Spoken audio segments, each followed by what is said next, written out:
Chapter 1321. Ning Shuama kept jumping out, but she was bounced back into the medicinal decoction by the barrier. The barrier only shook slightly under her force, but it was still as solid as before. Finally, she fell heavily into the medicinal decoction, causing a splash, and then there was no more movement. Inside the cauldron, the boiling medicinal decoction actually calmed down. For a long time, there wasn't a single ripple. She fainted.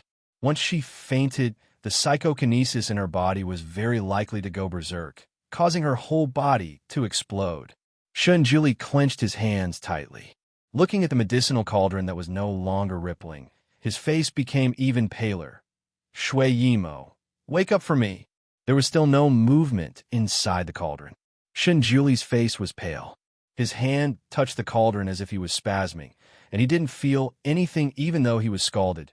Shui Yimo, wake up. If you persist, this seat won't hold a grudge against you for trying to assassinate this seat, and you can even be this seat's disciple. The inside of the cauldron was as calm as a pool of stagnant water. Even though the three true fire burned fiercely, it couldn't make the medicinal decoction inside the cauldron bubble again. Shunjuli's figure swayed, and his indifferent expression finally cracked.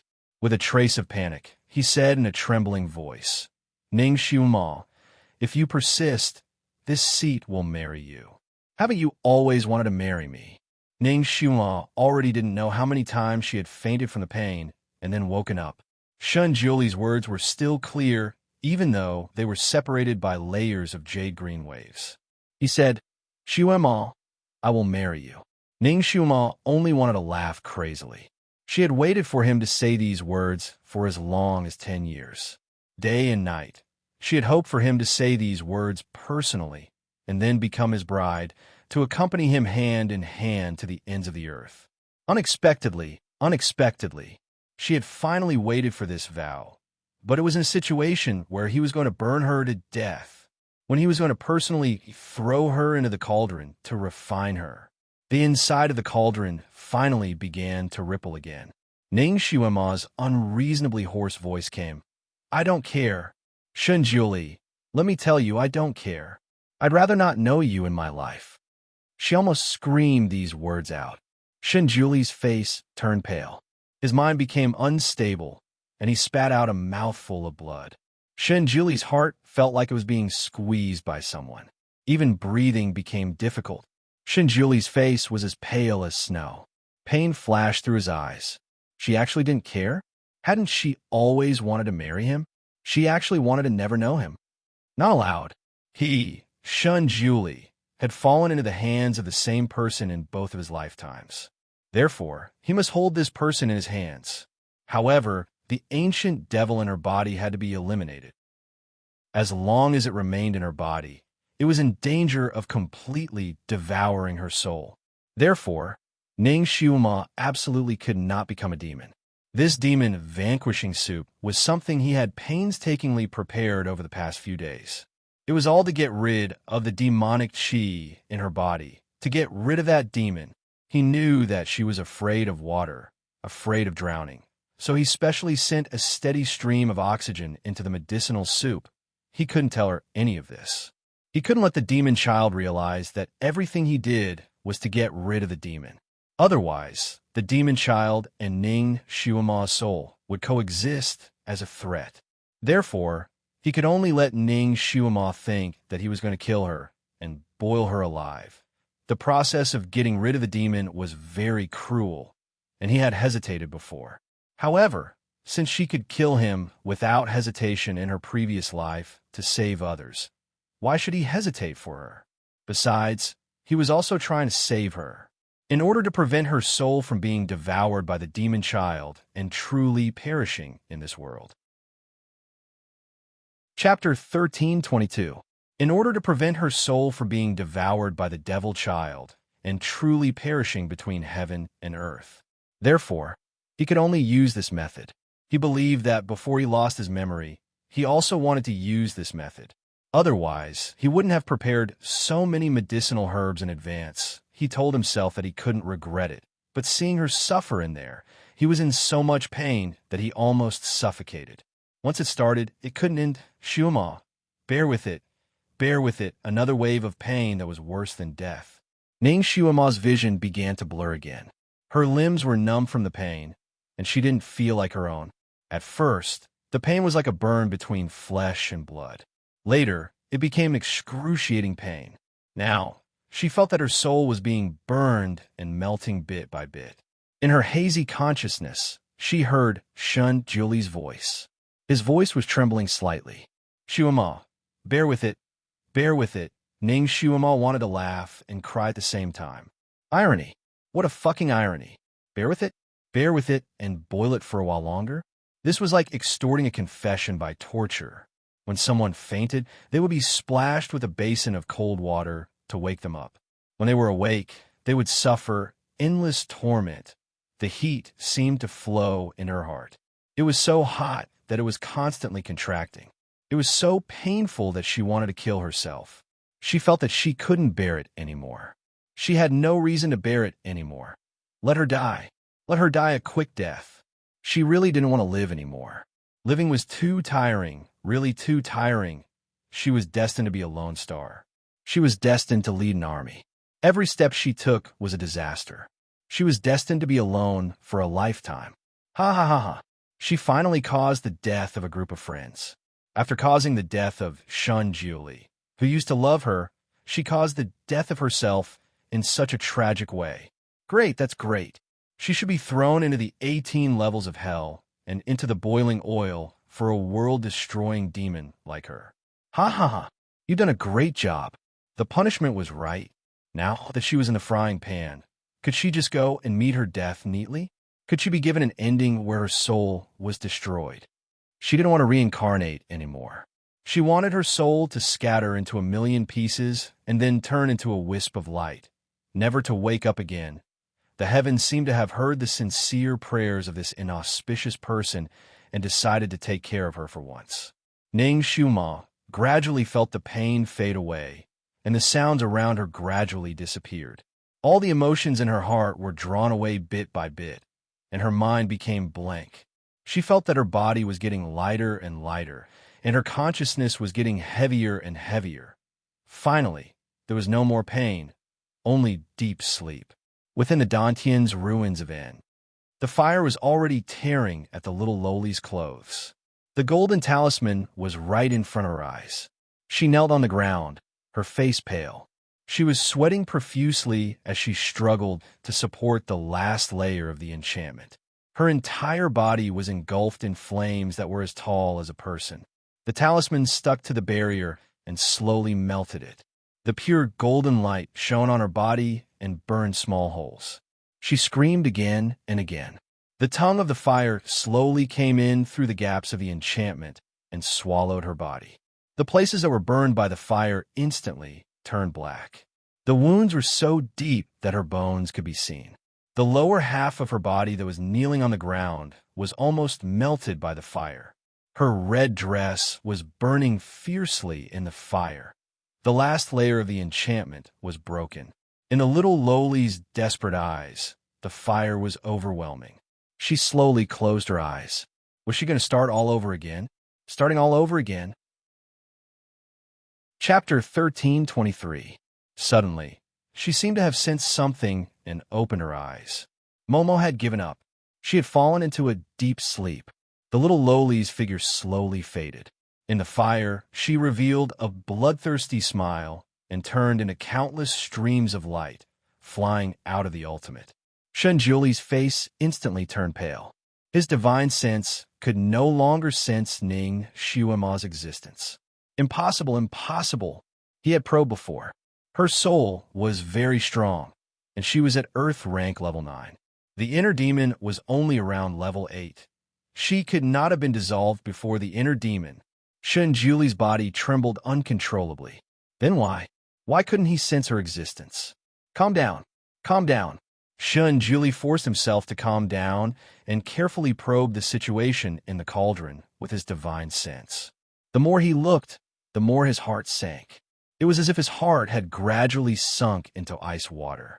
The Ning Shuama in the cauldron was no longer Ning Shuama. Although that person was extremely weak, Her demonic aura was soaring, reflecting the bronze cauldron red. Where did Ning Shuima go? Shunjili did not give up and scanned her over and over again.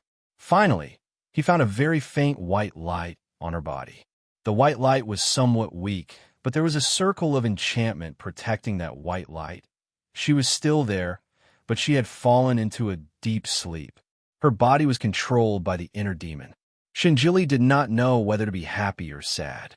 Looking at the increasingly intense red light in the cauldron, his eyes flashed with a touch of determination. No matter what, Shunjili, must eradicate this demon today. This demon could not hold on for much longer. He raised his hand, and a pure golden light was emitted, drilling into the cauldron. Ning Shuima felt her body suddenly warm up. Something drilled into her blood vessels and then firmly protected a certain part of her body. It was like a golden shield, emitting a faint golden light.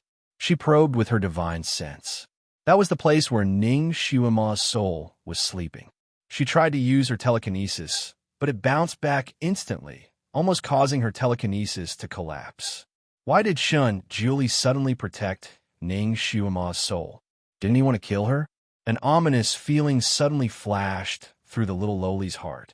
Before she could react, heavenly lightning fell from the sky and heavily struck her body. Instantly, a ring of sparks burst out. "Ah!" Ning Shuima screamed. She felt that half of her soul had melted in an instant, and her body had turned black from being struck by lightning. Ning Shuima screamed, "Shunjili, you actually want to kill Momo? How can you be so heartless?" Shunjili didn't say anything. Another heavenly thunder struck down with the force of a thunderbolt. Ning Shuima used the last of her telekinesis to set up a bounded domain to block most of the power, but there was still a fish that escaped the net. Her soul melted, and only a small part of it was left. In the severe pain, she suddenly understood something. She used her divine sense to explore the location of the golden shield, and her heart suddenly sank. She was fooled. From the beginning, Shunjili didn't want to deal with Ning Shuima, but her. He wanted to completely destroy her. If she guessed correctly, the light golden thing should be used by Shunjili to protect Ning Shuima's soul. He sacrificed her body to protect her soul, and then completely destroyed himself. Ning Shuima's face was pale. Once the third heavenly thunder struck, she would completely disappear from this world. Although Ning Shuima's body would also be destroyed, her soul would still be there. Shunjili would rebuild her body. Chapter 1324. She was fooled. She was fooled. If she had known earlier, she would have formed a symbiotic soul with Ning Shuima. That way, she could still threaten Shunjili. But now, he was completely protecting Ning Shuima's soul. She couldn't form a symbiotic soul with Ning Shuima. That was his plan from the beginning. She was actually fooled. She thought that he really wanted to kill Ning Shuima. He even planned to dissipate his own soul and wait for Ning Shuima to reincarnate. This loss was really too big. But now, she had no other choice. She could only watch herself completely disappear from this world. Her vision turned black, and she felt that her body was melting inch by inch with an irreversible force. When the second bolt of divine lightning struck, Shunjili's face was as pale as paper, and he spat out a mouthful of blood. He checked Ning Shuima's soul and heaved a sigh of relief. Fortunately, under the protection of his soul, her soul wasn't harmed by the divine lightning. That faint golden light was actually a part of his own soul. He had separated it to protect the sleeping Ning Shuima. The two bolts of divine lightning that struck down just now were all used on his soul. They didn't hurt Ning Shuima. This was really a way to hurt the enemy by 1,000. But Shunjili was determined to completely eliminate that demon today, so he didn't care about the cost of damaging his soul. His body trembled slightly, and he weakly held onto the bronze cauldron.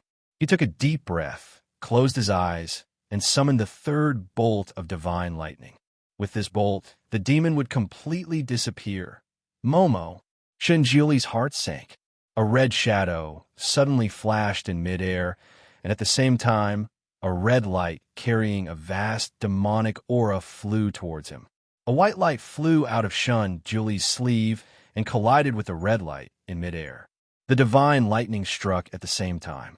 Three forces that were enough to destroy heaven and earth collided with each other, and an intense energy burst out. That red shadow was Shuilon. His face was pale from the shock, and he was knocked back a few steps by the shockwave. Kacha!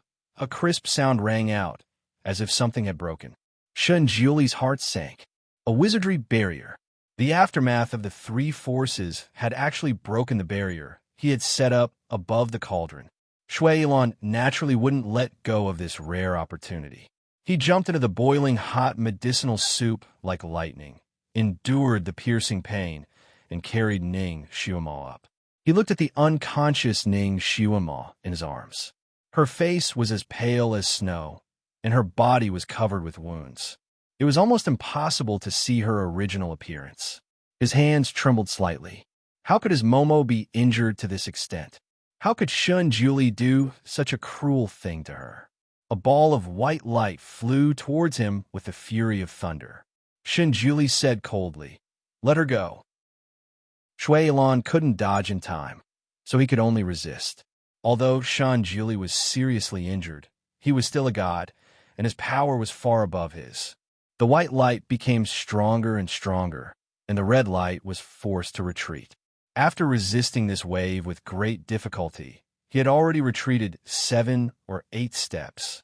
At this time, Ning Shuima in his arms suddenly moved. His body stiffened, and he lowered his head to ask, "Momo?" Shun Julie's heart trembled. He sensed that Ning Shuima's soul under his soul was gradually waking up. She woke up? Shun Julie didn't know whether to be happy or sad. She woke up at this time. Could he still continue to strike her body? In this moment, the white light had weakened a lot. The red light took advantage of the situation to chase after it, and the two returned to a stalemate. Chapter 1325. Ning Shuima's soul slowly woke up and found that she was trapped in a pale golden cover. She could faintly smell Shun Julie's breath on it. Was this Shun Julie's new way of torturing her? Ning Shuima's heart was suddenly filled with fear. She subconsciously hit the pale golden cover with all her might. However, the cover was impregnable and didn't budge at all. Would there be some kind of fire coming out of it to burn her in a while? Thinking of this, Ning Shuima began to crazily hit the cover. However, it was the soul of a god after all. Her soul colliding with it was like hitting a stone with an egg. The more she couldn't get out, the more afraid she was. The more afraid she was, the more desperately she wanted to get out. Her soul faintly felt like it was going to dissipate. Shun Julie originally planned to lock up Ning Shuima's soul, but later she hit it too hard. Her soul felt like it was going to dissipate. He could only withdraw his own soul and let her out. Ning Shuima felt as if she had been knocked out of the light golden barrier. Just as she let out a sigh of relief, a powerful suction force suddenly appeared above her. She didn't have time to react before her whole body was sucked up. Everything in front of her eyes turned black, and then light appeared again. Following that, she felt a familiar, bone-piercing pain. In Shuilon's arms, Ning Shuima's eyelashes fluttered. He held his breath. Momo woke up at this time. Would she break free for his arms again? Shun Julie looked at Ning Shuima, who was gradually waking up, and a complicated light flashed through his eyes. He then looked at Shuilon's attentive look on Ning Shuima's face, and then looked at the way he held her intimately. It was as if a huge stone was pressing down on his heart. The white light suddenly intensified, forcing the red light to retreat.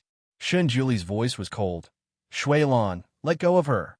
Ning Shuima's eyelashes fluttered, and she finally opened her eyes. Shuilon could feel Ning Shuima's gaze on him, but he couldn't spare a glance at her.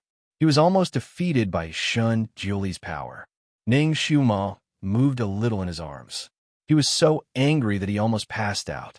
He said helplessly, "Momo, don't move." When Ning Shuima first woke up, she was in a daze. It took her a long time to recognize that the person hugging her was Shuilon. Her body stiffened, and she subconsciously wanted to push him away. However, when she looked at Shun Julie, her hands paused. In the end, She put them down and allowed Shui Lan to hug her. Shun Juli naturally saw her series of movements. He felt a burst of anger in his heart and said in a deep voice, Ning Xiuma, come here. Past. What was he doing there? Be thrown into the pot to be boiled again? Ning Xiuma sneered but didn't say anything. Shun Juli saw that Ning Xiuma was obediently nestled in Shui Ilan's arms, ignoring his words. Could it be that her soul was damaged, so she didn't hear his words? So Shun Juli repeated it again. This time his tone was a little stiff. Ning Xiuma, come here. Was he so persistent in wanting to boil her to death? Did he hate her to this extent? Ning Xiuma suddenly wanted to laugh. Her once most intimate lover was now the person who wanted her to die the most. Today's sword points, in the past we were in the foam. The warmth in the hair, all for the floating pavilion. Haha. In fact, she didn't want to live anymore. She was finally free, but unexpectedly, she woke up again. Heaven was playing with her. Ning Xiuma glanced at him. There was no emotion in her eyes. Her voice was so faint that it was almost inaudible. Shun Juli, do you want to kill me again? Shun Juli held his breath. Chapter 13:26. Shun Juli's breath caught in his throat. The demon in her body hadn't completely dissipated yet. He needed to examine her properly to see if she needed it. Ning Xiuma's indifferent voice continued, I'll do it for you. Before she finished speaking, she turned her hand and condensed a sharp dagger. She didn't even blink as she ruthlessly stabbed toward her own chest. Momo, don't. Xiuma. Two voices rang out at the same time. The dagger in Ning Xiuma's hand was knocked out of her hand by Shun Juli's white light. Because of this distraction, Shui Ilan's red light fiercely smashed into Shun Juli's body. His body swayed, and his face became even paler. Shun Juli turned his hand and sent a white light towards Shui Ilan again. Shui Ilan was carrying a person after all, so it wasn't that convenient for him to fight back. In addition, his strength wasn't as good as Shun Juli's, so he was once again forced back by the white light. He spat out a mouthful of blood. Suddenly, a green light flew into the air and revolved around Shui Ilan. Although the green light was weak, it had a very strong healing effect. Shui Ilan's boiling blood actually calmed down under the effect of the green light. Momo. She actually helped him heal his injuries. Shui Ilan's eyes lit up and his spirit was greatly aroused. Shun Juli's face turned pale. His eyes fell on Ning Xiuma's body. Xiuma. Ning Xiuma closed her eyes. She waved her hand and a red dress appeared on her body. Blood flowed down like a small stream, but she didn't care at all. Her eyes turned to Shun Juli and her voice was indifferent. Shun Juli, whether it's the previous life or this life, I don't owe you anything. I know you're God and we're not your match. If you insist on taking my life, then fine. I'll do it myself. If you're done with your revenge, let me go. Her face was as pale as snow, and her eyes were dark and gloomy. She looked at Shun Juli indifferently and said, If you want to kill me, I will do it myself. If you have enough revenge, then let me go. With a flip of her hand, she condensed a dagger and pressed it against her own chest. She stabbed it bit by bit. Her eyebrows didn't even wrinkle. She even smiled and said in a mocking tone, Dizun, you say the word.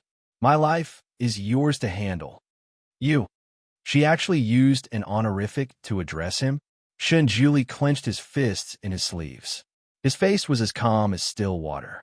Ning Xiuma, I'm only doing this to get rid of the demon in your body. Come here. The expression in Ning Xiuma's dark eyes was hard to decipher. To get rid of the demon in her body? She didn't believe his stupid excuse. He was merely taking revenge for that nuisance Wu Mo. He wanted to take revenge for the stab she gave him in his previous life. From the looks of it, he hasn't had enough yet, has he? He still wants to take my life, right? You don't have to do it. Xiuma will do it herself.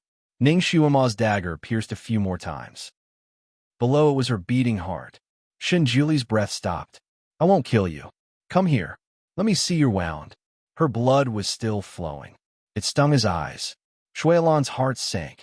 He was afraid that she would really go over. Momo, Ning Shuama didn't have the slightest intention to go forward. Instead, she retreated a few steps. She sneered and said word by word, "Don't cry crocodile tears. Shunjuli, I won't believe a single word you say." Shunjuli's voice had a trace of anger. "Ning Shuama, do you think you can leave with him? Don't force your master to make a move." "Master?" Ning Shuama simply wanted to laugh out loud. What kind of master would cook his own disciple alive like him? Even if he had a deep hatred for his enemy, he might not be able to do such a vicious thing. Chapter 13:27. Shunjuli was speechless. Since ancient times, only the master would expel the disciple. Since when did the disciple swear to not want the master anymore? "Ning Shuama, don't mess around. I will explain everything to you slowly. No need." Ning Shuama interrupted him. "Shunjuli, either you kill me today, or you let me go. I will leave with Shui Ilan." "Leave with Shui Ilan?" Shunjuli looked at her and said coldly, "Ning Shuama, I always keep my word. If I say I won't kill you, then I won't kill you.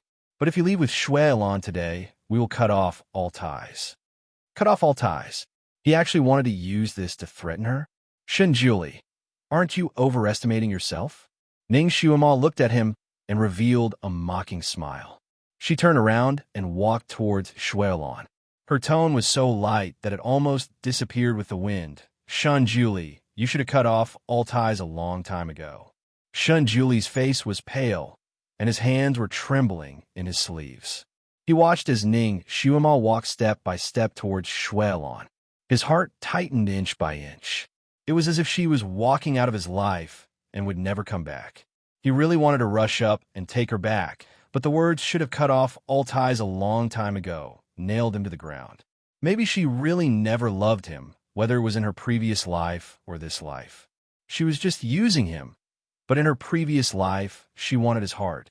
In this life, she didn't do anything. Why did she leave? Blood was still dripping from her body. As she walked, the blood dripped onto the snow-white floor. It was bright and glaring. Shunjuli couldn't help but raise his hand. A white light covered her head. This was the light of healing. It could stop the pain and stop the bleeding. Shui Ilan's expression changed. He thought that Shui Ilan was going to pull Ning Shuama back again. He immediately raised his hand as well. The red light was released later, but arrived first, directly meeting the white light. He thought that there would be an earth-shattering sound, but he didn't expect that the white light and red light would dissipate as soon as they touched. The red light didn't stop there and directly hit Shunjuli.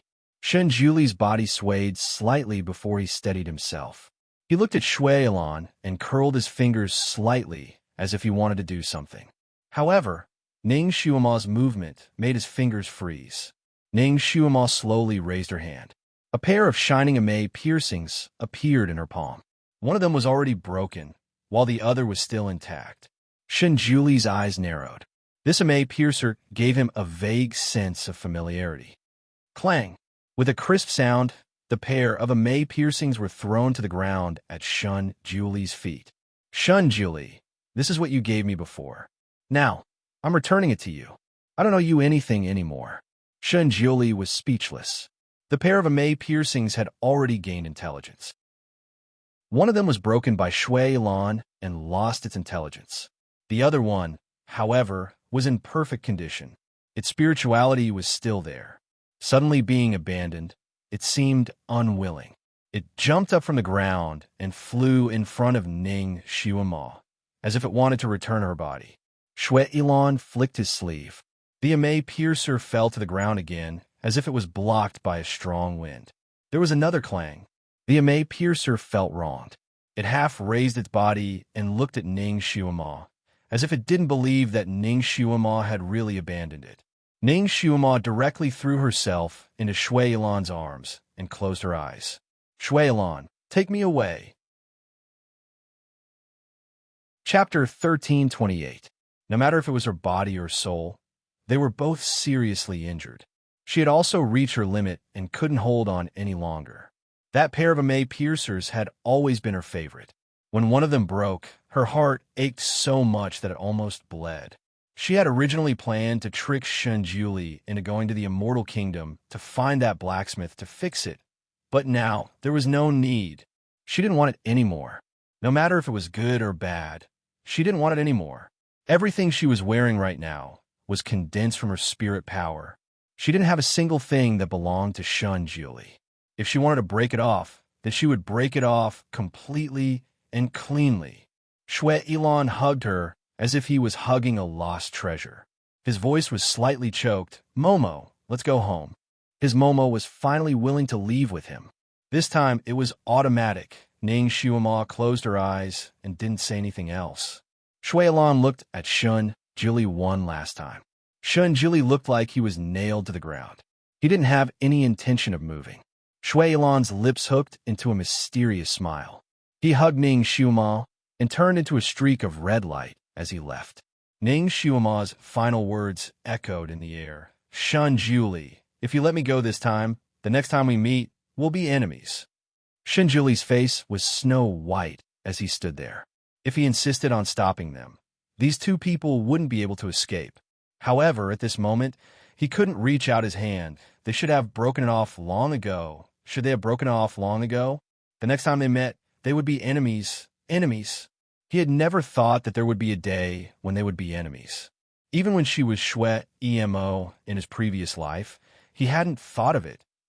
The Amei piercers on the ground probably understood that they had been abandoned by their owner. They didn't move, and the light on their bodies dimmed quite a bit. Shun Jili raised his sleeve and sucked them into his hand. The broken one naturally didn't react. The good one also had a lifeless aura. They still carried the scent of their original owners, which was faint and fragrant. He closed his eyes and sensed their bodies. Intermittent, sporadic scenes seemed to flash before his eyes. Great God, I really know how to ride a sword. Ha ha ha. Very good, give me a ride. Ah, Guru, you're so heavy. You should go on a diet. Shun Jili felt suffocated. His heart seemed to be slowly clenched by something. He understood that this should be the scene of him and her before he lost his memories. It was actually so warm and funny. So he also had such a mischievous time. So the two of them used to be so harmonious. Countless emotions whizzed in and whizzed out. He stood there for a long time, as if he had become a fossilized statue. Fire. There was fire everywhere.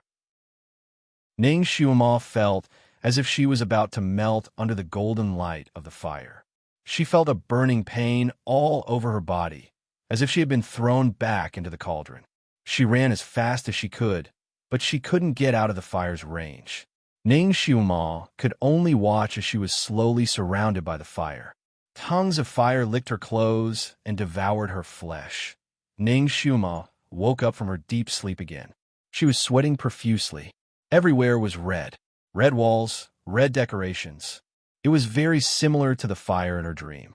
Ning Shuama's body stiffened. Her mind was still a bit hazy. She struggled to escape, but once she moved, she pulled on the wounds on her body. She was in so much pain that her face turned pale. The pain made her suddenly wake up. She finally realized that this was the Demon Palace, her residence in her previous life. There was no fire. Chapter 1329. Her body was still in unbearable pain. She had already treated it, but her skin still felt like it was cooked. Just a slight touch would cause her to feel unbearable pain. It caused her to not be able to sleep well. It was as if there was a fire burning in her heart all the time, causing her to be impatient. She had never suffered so much before, and this sin was brought by the person she thought she loved the most. Injustice, anger, despair, countless negative emotions gathered in her chest and condensed into monstrous hatred. It made her heart feel as if there was a fire burning in her heart all the time, causing her to be impatient. She wanted to disregard everything and kill him again. She also wanted to pull him into the sea of fire and perish together. But she was temporarily unable to do all these, unable to do it. The only thing she could do was to cut him in half with a knife. Never come into contact with him again. As long as she opened her eyes, her chest would be boiling with countless negative emotions, making her want to explode. Could it be that these were the emotions after becoming a devil? That day in the cauldron, She finally chanted the incantation to attract the devil, but she did not feel that she had immediately become powerful. After that, she did not talk to the little lowly again, so she was not sure whether she had become a devil or not. She had tried to look for the little lowly in her dantian, but her dantian was silent and dark, and she could not find anything. Originally, when she had negative emotions in her heart, the little lowly's voice would desperately tempt her. Now that her negative emotions were about to explode, she did not hear the little lowly's voice again. Had he already entered the demonic path? So the little lowly's goal was achieved, and she did not disturb her anymore? At that time, the little lowly almost had the opportunity to promote the benefits of becoming a devil, saying that there was no love, no hatred, no resentment, no sadness, no joy. It was even more than the 4 elements that the monks preached. It was as if the 8 elements were all empty. But now she did not have any of those benefits. She could not think of anything right now. Once she thought of something, her head would explode with pain. To say that there were no benefits was not entirely true. That time when she was searching for the little lowly in her dantian, a strand of psychokinesis touched something inside, and she actually heard a slight squeaking sound. Then a strand of extremely strong psychokinesis came from that thing and directly entered her limbs and bones. That time, when she finished investigating and opened her eyes, she found that her power had increased by a large margin. She had just broken through to Earth rank level 9, but now she was more than halfway there. She had the intention of breaking through to Heaven rank level 1. But so what if he broke through? She was still no match for that person. He still couldn't throw that person into the pot for revenge. This feeling was like a commoner fighting against a billionaire. There was no hope of winning at all. Then what was the point of leveling up? At her current level, although her lifespan was longer, she would still die one day. Once they reached the Heaven rank, they wouldn't age or die. Am I a devil now? If he went out again, wouldn't he be hunted down by all sorts of righteous forces? And now, the Sun Moon sect was the largest organization in the righteous Tao. If they wanted to kill her, Helian Shao, Yalu Jing, and the smiling faces of her fellow disciples who had celebrated her return that day flashed through her mind. These people were all her friends, and they had never done anything wrong to her. Some of them were even her closest friends. Perhaps when they met again in the martial arts world, she would become their enemy. Looking at the things around her, she suddenly felt a sense of boredom.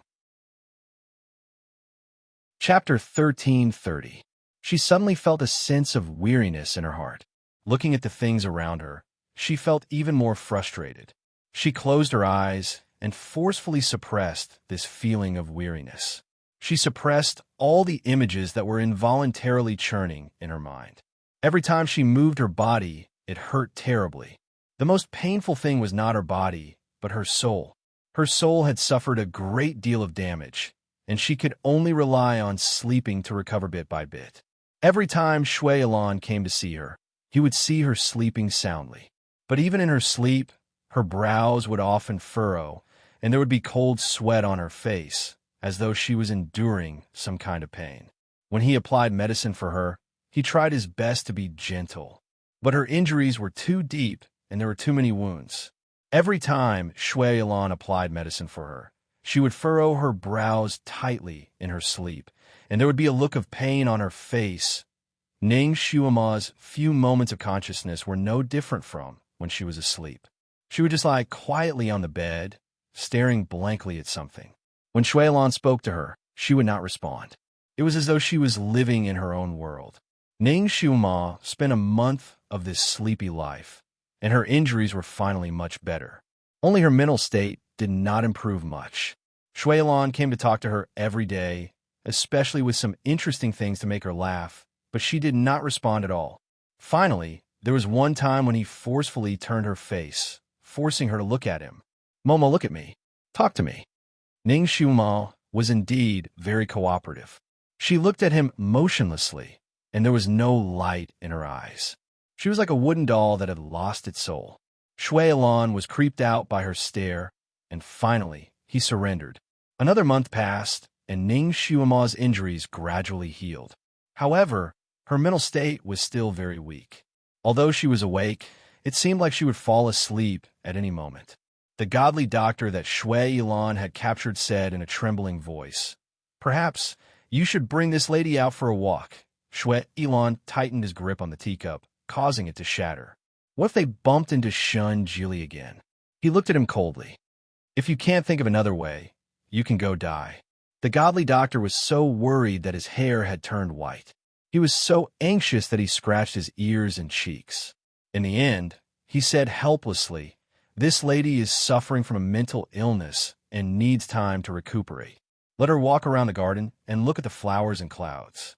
Maybe she will feel better and the knot in her heart will slowly be untied." Shui Ilan. Where did flowers come from in the demon realm? His eyes darkened. Just as he was about to pinch this godly doctor to death, a thought suddenly flashed through his mind. He paused, and after a while, a sincere smile appeared on his face. 3 days later, in the quiet room, warm sunlight shone in. Ning Xiuma slowly opened her eyes and looked at the flickering sunlight in a daze. This was the scene that Shui Ilan saw when he came in. The sunlight shone on her face, giving her a gentle layer of warmth. Some of the sunlight also reflected in her eyes, and she finally looked a little spirited. Her long eyelashes could be seen clearly under the sunlight, leaving a shadow under her eyes. She really needed to go out and bask in the sunlight. She looked pretty good under the sunlight. Shui Ilan walked in front of Ning Xiuma. His tall figure blocked some of the sunlight. With his back facing the light, he held her hand. "Momo, do you want to go out for a walk?" She had been basking in the sunlight for so long, and her fingers were still cold. Chapter 1331. Moreover, without the effect of the sunlight, her face was still cold and emotionless. Ning Xiuma quietly looked at him for a long time, so long that Shui Ilan thought she was distracted again. She tilted her head and finally said no. When Shui Ilan heard her voice, a warm current surged in his heart. She hadn't said a word for 2 months. Now that she finally opened her mouth, although it was only 2 words, it was a good start. Her voice was still a bit hoarse, no longer as clear and pleasant as before. She was also becoming more and more dispirited, not interested in anything. Every day, she would stay in her room, either sleeping or daydreaming. Every day, Shui Ilan lived in fear and trepidation. He was afraid that one day, she would fall asleep and never wake up again. "Momo, how did you become like this?" When she was Shui Imo, although she was indifferent, he could still see her smile often. When she was Ning Xiuma, she was the one who laughed the most. She was always in high spirits, just like a proud little lion. But now, it was as if she had lost all her emotions, like a wooden doll that couldn't move or smile. He had to find the original her. Today, he must drag her out for a walk. Shui Ilan said again, "Momo, it's sunny outside. Don't you want to go out and see?" After a while, there was no response. Ning Xiuma seemed to have fallen asleep again. Shui Ilan said a few more words to coax her to go out, but she didn't respond. She just stood there with her back facing Shui Ilan, lost in thought. Shui Ilan looked at Ning Xiuma, who had given up on herself. He couldn't tell if he was angry or what. He suddenly bent down and picked her up. Looking at her, he smiled gently. "Momo, since you don't want to go, I'll carry you out."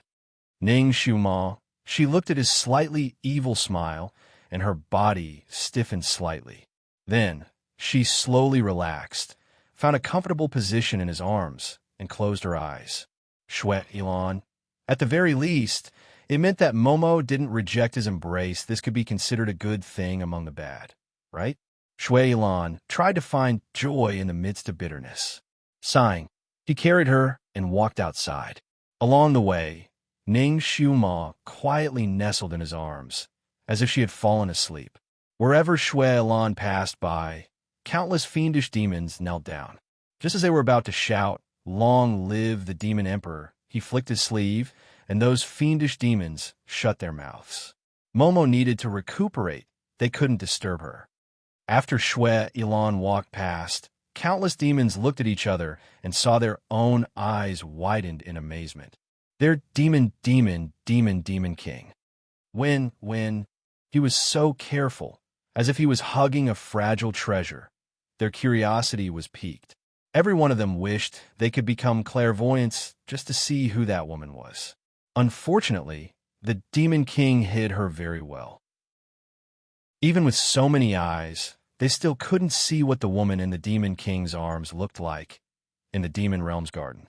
Indescribable flowers bloomed one after another. Red, yellow, purple, hundreds of flowers were in full bloom, blooming fiercely and fiercely. A cool breeze blew past, as if it was a rain of petals. The sun was shining brightly, and the fragrance of flowers floated in the air. Shui Alon lowered his head and said gently, "Momo, wake up. Look." Chapter 1332. Ning Xuema slowly opened her eyes and met Shui Alon's affectionate gaze. She looked at him for a while, then looked away and looked at the flowers around her. They were really beautiful, very beautiful. The barren soil of the demon world was not suitable for flowers to grow. Demons, who were naturally cruel creatures, also did not cultivate the elegant hobby of appreciating flowers. Therefore, not a single flower had bloomed in the demon world for 10,000 years.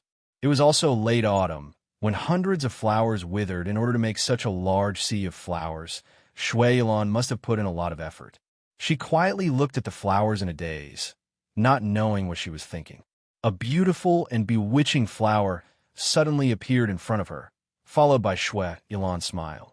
"Momo, look, these are your favorite flowers. I purposely plucked some from hell and brought them back." In fact, Shui Alon's words were very implicit. How'd he pick some? He pulled out all the red spider lilies on the side of the Bridge of Helplessness.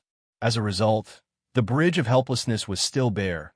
He held a large pile of flowers and rushed back to the demon world. He planted them in his own garden and let people take good care of them. He nourished them with telekinesis, just so that Ning Xuema could appreciate them today. Ning Xuema stretched out her hand and took the bouquet of flowers in the palm of her hand to play with. The bright red spider lily slowly bloomed on her fingertips. The petals swayed like a bright flame, quietly burning in her hand. The red petals made her hand seem even whiter, as if there was no blood in it. Ning Xuema looked at the beautiful and bewitching flower, and her eyes flashed with an unknown light. The red spider lilies in her hand left the ground and slowly withered at a speed visible to the naked eye. A red light flashed. Shui Alon reflexively wanted to inject telekinesis into the flower, but Ning Xuema blocked him. She looked at the gradually withered flower and said in a mocking tone, "Flowers from hell should live in hell." Shui Alon was stunned. Finally, he slowly tightened his arms and buried her in his arms. There was a trace of heartache in his voice. "Momo, I will accompany you in hell." Ning Xuema slowly closed her eyes and remained silent. Shui Alon stood in the garden with her in his arms for a long time. It was so long that the sun was already hanging high in the sky, emitting a vigorous golden light. The two of them were both dressed in red, and standing in the colorful garden was indescribably pleasing to the eye. Ning Xuema was breathing evenly in his arms. She seemed to have fallen asleep. He looked at Ning Xuema's quiet sleeping face, and his thin lips curved slightly, revealing a faint smile. "Momo, I'm willing to endure your hell." Now, the entire demonic world knew that the demonic king had someone he loved the most. He accompanied and cared for her, and even used his telekinesis to nourish a large garden just to win her smile. The garden, a large field of flowers. Most of the demons didn't know what flowers were. If they were asked if they liked flowers, they would ask, "What are flowers? Is it good?" It was inedible and tasteless. It was beautiful. The demons would be even more disdainful. "It's not delicious, and there's no demonic energy. What's the use of looking good?" That was why a demon's thinking was so simple and crude. It was just so boring. So Shui Alon's romantic way of planting a large garden for Ning Xuema might be romantic enough to make them want to scream, but in the eyes of the demons, the demonic king seemed to be a bit improper. The people of the demonic world were very worried, and the ministers of the demonic world were also very worried. But a small group of people were very happy. Chapter 1333. However, a small group of people were very happy. They finally found a reason to rebel and establish themselves as kings, making the demon realm independent from the demon realm. Ever since the great war of immortals and devils 3,000 years ago, only a small portion of the devil race was left. Shui then brought that small portion of the devil race to the demon realm. Through the gradual evolution, demon and devil had gradually merged into one, evolving into demons and devils. These years, the demons grew stronger bit by bit, and some demons had the idea of independence. They wanted to establish themselves as kings. No, they wanted to become the demon king, the demon king. The power pyramid of the demon palace was formed by the demon king and the three protectors. Shui had not returned to the demon palace for a long time, so one of the protectors in the demon palace began to have evil thoughts. He began to secretly gather troops, wanting to become the demon king himself. Bloodthirsty was an Earth rank level 9 great demon. In the demon realm, he was second only to Shui. He had always wanted to overthrow Shui, and now he finally found a good opportunity. However, he was not stupid. He would not start a rebellion right away. He wanted to build momentum first. Some rumors began to spread in the demon realm, such as, "The weather has been bad these days.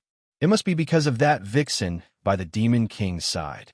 The war with the immortal realm failed again. It must be that vixen who brought bad luck. Why does the demon king favor her so much? Our demon realm has always respected strength. That vixen looks like she can be blown away by the wind. She needs protection wherever she goes. How can she be favored by the demon king? The demon king must have been blinded by her." There were countless rumors like this, and the more they spread, the worse it sounded. The momentum was enough, and the show began. In the demon palace, ministers began to talk about all kinds of bad things about Ning Xiuma. According to the signs of the heavens, she was a disaster. Their wise and mighty emperor could not have such a disaster by his side. She would endanger the demon realm, and so on. Shui aura became stronger and colder. Looking at the three ministers kneeling below and listening to their fierce criticism of Ning Xiuma, he finally could not help but take action and suppress her. The demon palace was covered in blood. Everyone was silent out of fear, and the rumors seemed to have stopped. Late at night, Bloodthirsty Protector's mansion. Bloodthirsty stood in the courtyard, looking at the dark clouds covering the bright moon little by little. He gave a mysterious smile. The calm before the storm. Another day, the sky was clear, and sunlight filled the air. Shui held Ning Xiuma in his arms as they walked through the sea of flowers. Behind them, there was a chubby boy who was about 3 or 4 years old. He was the servant boy that Shui had given to Ning Xiuma. Shui found that Ning Xiuma seemed to like children more in the past. She liked chubby and cute things. Therefore, he tried to bring the cutest and most adorable child in the entire devil world into the devil palace. He gave it a chubby name, Tang Yuan, and gave it to Ning Xiuma. Shui observed for a few days. Ning Xiuma did not have much of a reaction when she saw Tang Yuan. She just sat there quietly and did not say anything. At first, Tang Yuan was still a little restrained in front of her, but later on, he chattered nonstop. Although Ning Xiuma never responded to him, she did not reject Tang Yuan's approach. Moreover, the gloominess between her brows seemed to dissipate a little. Therefore, Shui allowed Tang Yuan to get closer and closer to Ning Xiuma. In the end, Tang Yuan got a small bed of his own in the quiet room. Sticking to Ning Xiuma, Shui looked at Tang Yuan's small bed and gritted his teeth. Chapter 1334. Shui looked at Tang Yuan's small bed and clenched his teeth. He had never stayed overnight in this quiet room before, but this white and fat dumpling actually managed to get a bed in just a few days. Now, Tang Yuan had become Ning Xiuma's little tail, following her wherever she went. Tang Yuan followed behind her, panting. His little face was a little red from exhaustion. He said in a childish voice, Your Majesty, walk slower. I can't keep up. Why would he follow a burden when he was strolling in the garden? Shui wanted to shake Tang Yuan off, and walk even faster. Tang Yuan tried his best to run forward with his two short legs, but he could not catch up no matter how hard he tried. In the end, he was tripped by a branch and fell to the ground. He was stunned. Shui Lan's figure was already far away. He suddenly burst into tears, his face full of grievance. Momo, Momo, Tang Yuan can't catch up to you. Don't you want Tang Yuan anymore? His cries traveled far and wide. Ning Shuima's eyelashes trembled. She opened her eyes and looked at Shui Ilan quietly. Shui Ilan felt a little guilty under her gaze. His body stiffened, and he stopped in his tracks. Tang Yuan saw that the red figure in front of him had stopped. He stopped crying and chased after her with a smile. Shui Ilan looked at the white ball rolling behind him. The corner of his mouth twitched. The white ball rolled in front of him and sat down. Its apple-like face was covered in sweat. Suddenly, there was a faint smell of blood in the air. Shui Ilan's eyes darkened. He gently put Ning Shuima down. Momo, stay here for a while. I'll go take care of some things. I'll be back soon. He set up a protective barrier for Ning Shuima and ordered the 8 experts to protect her in the dark. Only then did he turn into a red light and fly towards the demon palace. Ning Shuima's injuries had almost recovered. She was now at Earth Stage Level 9. Within the demon palace, as long as she didn't want to, no one could hurt her. Actually, the people that Shui Ilan had arranged for were not as experienced as Ning Shuima in terms of level and combat experience. However, Shui Ilan was afraid that she would lose her will to live and not resist at all. That was why he set up a bunch of barriers and troops to protect her. Ning Shuima stood there calmly, looking at the rolling clouds in the distance. No one knew what she was thinking. The smell of blood was getting stronger. Ning Shuima frowned uncomfortably. In the distance, a small group of rebels was rushing over with a thick stench of blood. Their faces were ferocious, and it was obvious that they had gone berserk from the killing. When they saw Ning Shuima in the sea of flowers, their eyes lit up. With a whistle, the rebels from all walks of life began to gather in the garden. They wanted to take down Ning Shuima and force Shui Ilan to submit. Ning Shuima stood in the layers of barriers. The several demon world experts who were protecting her were fighting with the rebels. Blood flowed like a river, and flesh and blood flew everywhere. The scene was extremely tragic. However, there were more and more rebels at the converging path. The 8 experts fell one by one. Tang Yuan was so scared that he hugged Ning Shuima's calf and trembled. Ning Shuima had seen such a scene many times in her previous life and this life, so she did not have much of a reaction. The 8 experts all fell. The rebels began to attack the barrier that Shui Ilan had set up around her. Ning Shuima still stood there indifferently, without any intention of resisting. In fact, she did not want to live anymore. She was too tired in this life. If she could die here, it would be a form of relief. Perhaps she would return to her own world and bid farewell to this unlucky world. She would have no more interactions with the people in this world. Tang Yuan, who was hugging her calf, trembled even more. Chapter 1335. Tang Yuan, who was hugging her calf, trembled even more violently. However, when he realized that the rebel army had already broken through a layer of enchantment, he made up his mind and pushed Ning Shuima back. His young voice was filled with determination. Momo, run quickly. I'll attract their attention. After saying that, he ran towards the rebel army, tried to attract their attention. Ning Shuima's gaze fell on Tang Yuan, who was trembling but facing the enemy's back. She sighed. No matter what, she had to save this child first. With a flick of her sleeve, Tang Yuan was sucked back. She held him in her arms and soared into the sky, flying into the distance. Tang Yuan was still in shock in her arms. Coincidentally, Shui Ilan rushed back to the garden. When he saw that Ning Shuima was safe and sound, and that she was still holding Tang Yuan in her arms, he finally relaxed. He waved his hand, and the countless demon army behind him took down the rebel army. Shui Ilan looked at Ning Shuima carefully and heaved a sigh of relief. He asked, Momo, do you want to go with me to deal with these rebel army? Ning Shuima shook her head. No. Shui Ilan sighed and picked her up. Then I'll send you back. He casually picked up Tang Yuan, who was jumping on the ground and trying to pounce in Ning Shuima's arms. With a few leaps, he returned to the demon palace. He placed Ning Shuima on the bed and instructed Tang Yuan, "Take good care of her." Tang Yuan nodded his head. "I will definitely take good care of Momo. Don't worry, Your Majesty." After Shui Ilan left, Tang Yuan moved a small stool and sat in front of Ning Shuima. He began to chatter again. Ning Shuima looked at Tang Yuan, and her eyes finally softened. Tang Yuan was thirsty after talking for a long time.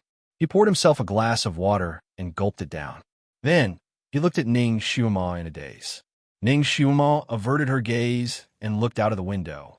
Tang Yuan also looked out of the window. His big eyes lit up, and he hugged Ning Shuima's calf. "Momo, let's go watch the show too. Let's see how His Majesty punishes those bad guys." Ning Shuima subconsciously refused, but she could not stand Tang Yuan's pleas. She sighed and finally stood up, taking the initiative to walk out of the room. Inside the meeting hall, Shui Ilan sat high above, looking down at the kneeling officials. His expression was difficult to discern. All the remaining rebels had their acupoints sealed and were thrown to the ground. Bloodthirsty received the best treatment. He was tied up tightly like a rice dumpling. At the same time, all of his acupoints were sealed, rendering him completely immobile. Bloodthirsty didn't know why Shui Ilan had brought them to the meeting hall. Shouldn't he kill them directly? Soon he got the answer. Shui Ilan played with a jade talisman and said casually, "Demon Emperor Shui Ilan is obsessed with women and doesn't care about the overall situation of the demon world. We should overthrow the old emperor and establish a new one. Is this your reason?" Bloodthirsty and the other demons' faces turned pale, but now that things had come to this, it was better to say it straightforwardly. Therefore, Bloodthirsty stared at Shui Ilan and said viciously, "That's right. You're no longer worthy of being our demon emperor." After Bloodthirsty finished speaking, he waited for Shui Ilan's fatal blow, but after waiting for a long time, nothing happened. Shui Ilan smiled instead. His smile was indescribably gentle and elegant, like an elegant scholar. It was impossible to associate him with the cruel and bloodthirsty demon emperor. Shui Ilan said lazily, "You're right. I'm indeed not suitable to continue being the demon emperor." Bloodthirsty's eyes widened, and he choked, not knowing how to react. Chapter 1336. The demon ministers were shocked at first, then they suddenly knelt down. "Your Majesty, please be careful with your words." Shui Ilan looked at the demon ministers kneeling down and revealed a cynical smile. Just as he was about to say something, he suddenly looked at the door, then slowly stood up and walked down step by step. Bloodthirsty looked at Shui Ilan walking towards him with an unfathomable smile. His body stiffened and his face turned pale. Was Shui Ilan finally going to deal with him? What kind of torture would it be? He couldn't help but quickly go through the torture of the demon world in his mind, and his body trembled slightly. He was getting closer, even closer. The closer he got, the stronger the pressure on Shui Ilan. Bloodthirsty felt Shui Ilan's oppressive aura getting closer and closer. His face turned pale, and his heart beat wildly. He closed his eyes and waited for the torture to come. The oppressive aura was getting stronger and stronger. In the end, Shui Ilan walked past him without even looking at him and walked towards the door.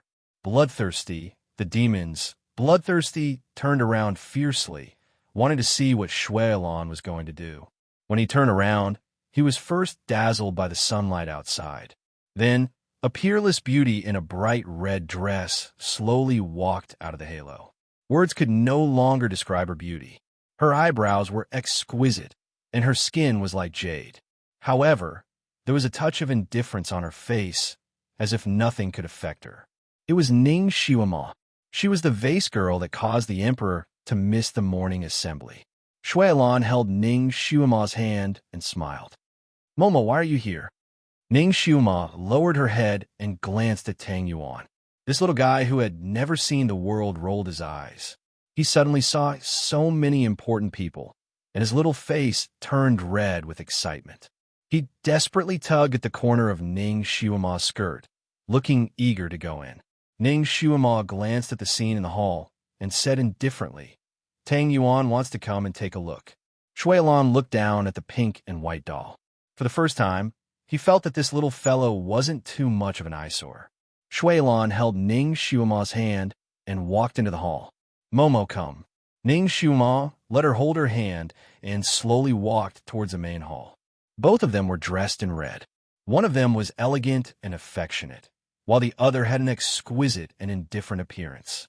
When they stood together, they were an indescribable match.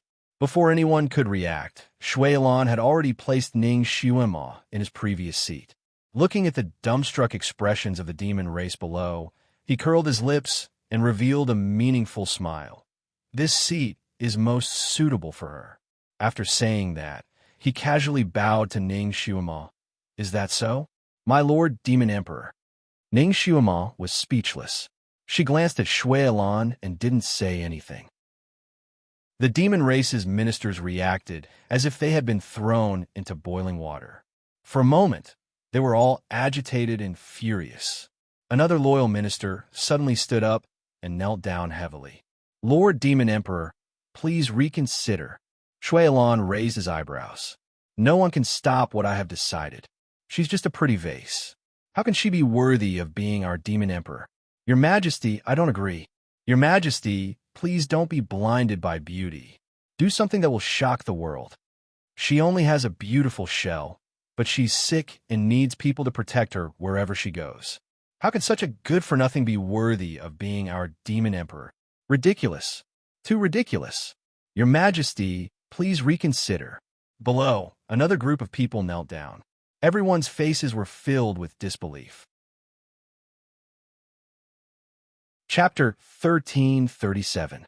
Everyone's face was filled with disbelief, anger, and many other emotions.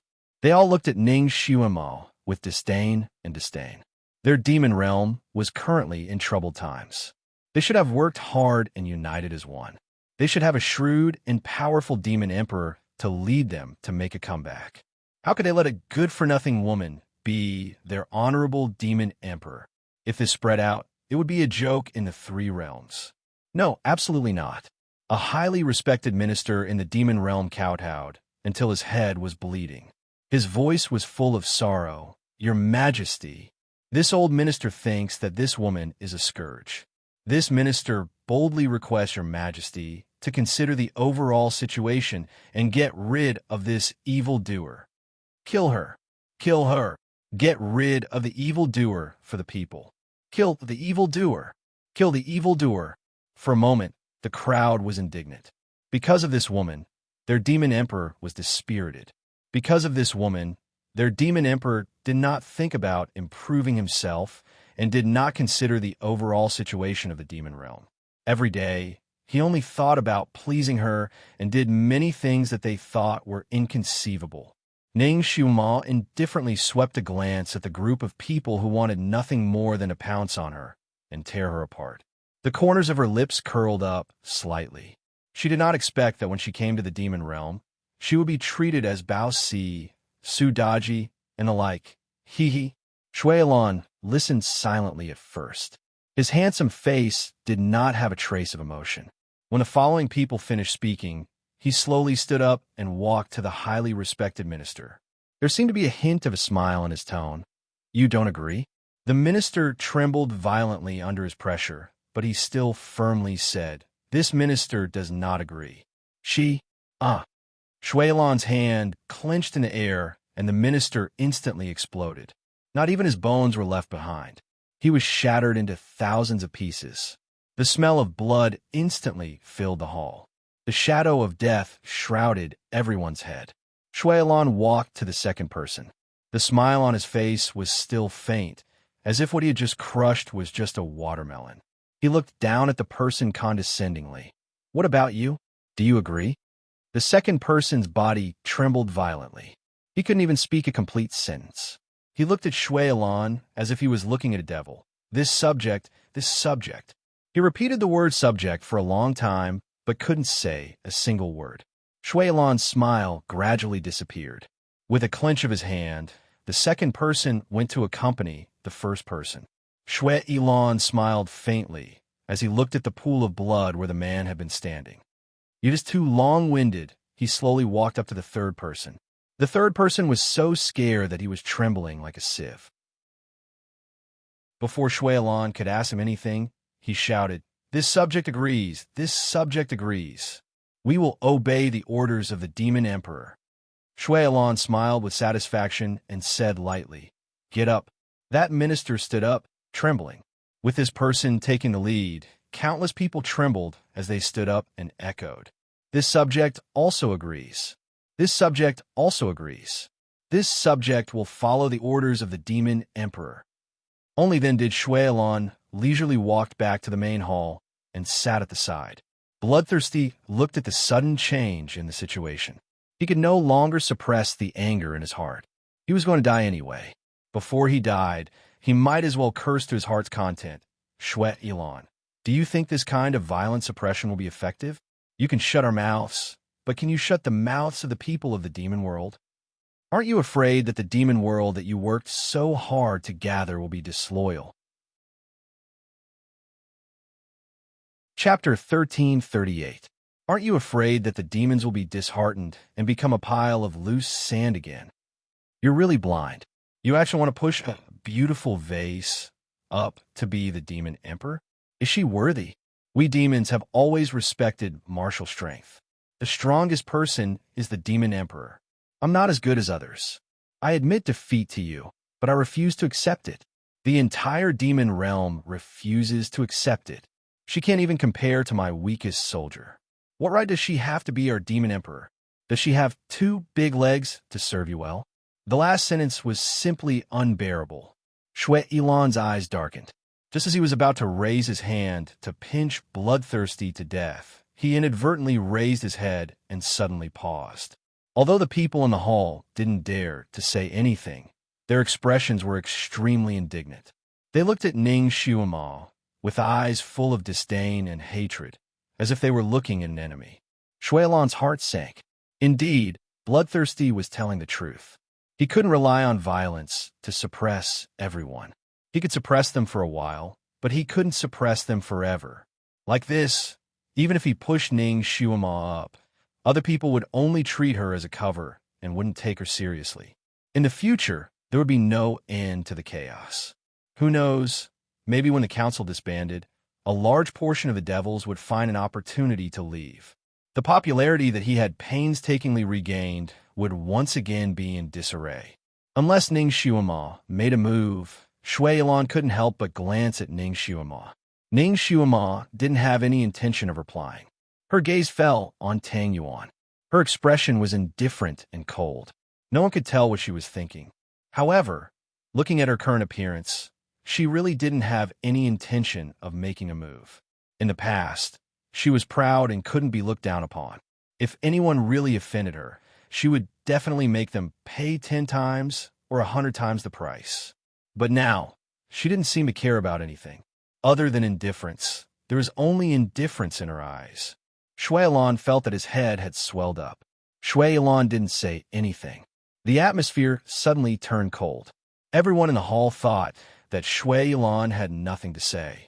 They became even angrier and felt that Ning Xuema was an eyesore. Finally, a person with ulterior motives stood up and bowed respectfully. Our demon realm has always respected martial strength. This new demon king must be even more powerful. Why don't you show us some of your skills so that we can be convinced?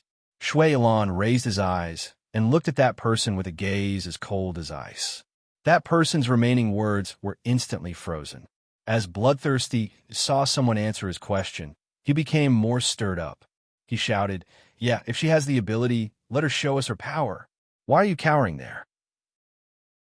What right does a slut who only relies on her face and thighs to win the favor of men have to be our demon king? If you really have the ability, then show it to everyone. Don't talk about defeating others. If she can defeat this general beside me, I can reluctantly respect you as the demon king." Bloodthirsty pointed at the devil beside him. Everyone's gaze followed him.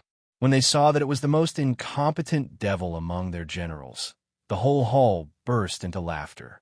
Ning Shuama's gaze lightly swept over and saw that the person was only Earth Stage Level 1. She didn't know how he became a general. That devil general saw Ning Shuama's gaze sweep over and puffed out his chest. No matter how incompetent he was, defeating a weak beauty was very easy. But when Shui Ilan's gaze swept over, he immediately became terrified. He knelt on the ground and didn't even dare to breathe. Chapter 1339. Ning Shuama yawned lazily, and the corners of her lips curled up slightly. She had no interest in this demon world emperor at all. She didn't want to walk the same path as Shui Ilan gave her such a big surprise without her consent. She would let him clean up this mess himself. She stretched again. She was sleepy again. These demons' impassioned words were nothing to her. She didn't listen to them at all and couldn't be bothered to pay attention to them. If it wasn't for Tang Yuan desperately dragging her here, she wouldn't have come. Seeing that Ning Shuama didn't move, Bloodthirsty thought that Ning Shuama was a piece of trash. He mocked her without holding back. What? You can't beat this? Then do you still deserve to be a demon emperor? Ning Shuama glanced at him, her eyes as cold as snow. Bloodthirsty actually felt a murderous aura. However, this murderous aura disappeared in an instant, making him think that it was just his imagination. He continued to provoke Ning Shuama, but Ning Shuama didn't even look at him. She obviously treated him like a barking dog. On the other hand, Shui Ilan's eyes darkened, and his murderous aura became more and more obvious. He looked at Ning Shuama again, but Ning Shuama didn't even look at him. Her pretty face was expressionless, as if she didn't care. It was obvious that she thought he was meddlesome. Tang Yuan couldn't listen anymore. He ran in front of Bloodthirsty and pointed at his nose. Our Momo is very powerful. Who do you think you're to talk about her? Momo is as beautiful as a flower. Her strength is off the charts, and her intelligence is outstanding. With a wave of her hand, she can sweep away millions of troops. You're ugly and stupid. Your skills are inferior, and your mouth is full of shit. Ning Shuama, Shui Ilan, little Tang Yuan's last sentence seemed to rhyme quite well. Bloodthirsty slowly lifted his eyes, looking at the little kid who wasn't even as tall as him when he was kneeling. A vicious gleam flashed in his eyes. Little Rice Dumpling was shocked by the hostility in his eyes and instinctively wanted to take a step back, but it was too late. Bloodthirsty suddenly laughed. The special rope on his body was broken into many pieces. He jumped up and grabbed Tang Yuan in front of him. Tang Yuan screeched. Bloodthirsty's fingers had pierced into his back and lifted him up single-handedly. Demonis, if you voluntarily scram, obediently serve men, and no longer attempt to encroach on the Demon Emperor's position, and release all of our brothers, I will let this brat go. If you don't agree, I will tear him apart. It turned out that the reason why Bloodthirsty had stalled for so long was to give him enough time to break his acupoints. Now that he had finally regained his freedom, he naturally wouldn't let go of any chance to escape. Shui Ilan had set up countless barriers around the meeting hall. Even if he regained his freedom, he wouldn't be able to escape by himself. He could only take a hostage first. Naturally, he wanted to capture Ning Shuama the most, but Shui Ilan was sitting next to her, vaguely looking like he was protecting her. With Bloodthirsty's abilities, he probably wouldn't be able to capture Ning Shuama. Instead, he would be sent flying by Shui Ilan's palm. Furthermore, this little demonis who looked like a pink dumpling wasn't very strong, and it seemed like that woman liked him a lot. More importantly, he was right next to him. He was a hostage that had delivered himself to his doorstep. He would take him first. He was a demon. Naturally, he wouldn't go easy on him just because he was a child.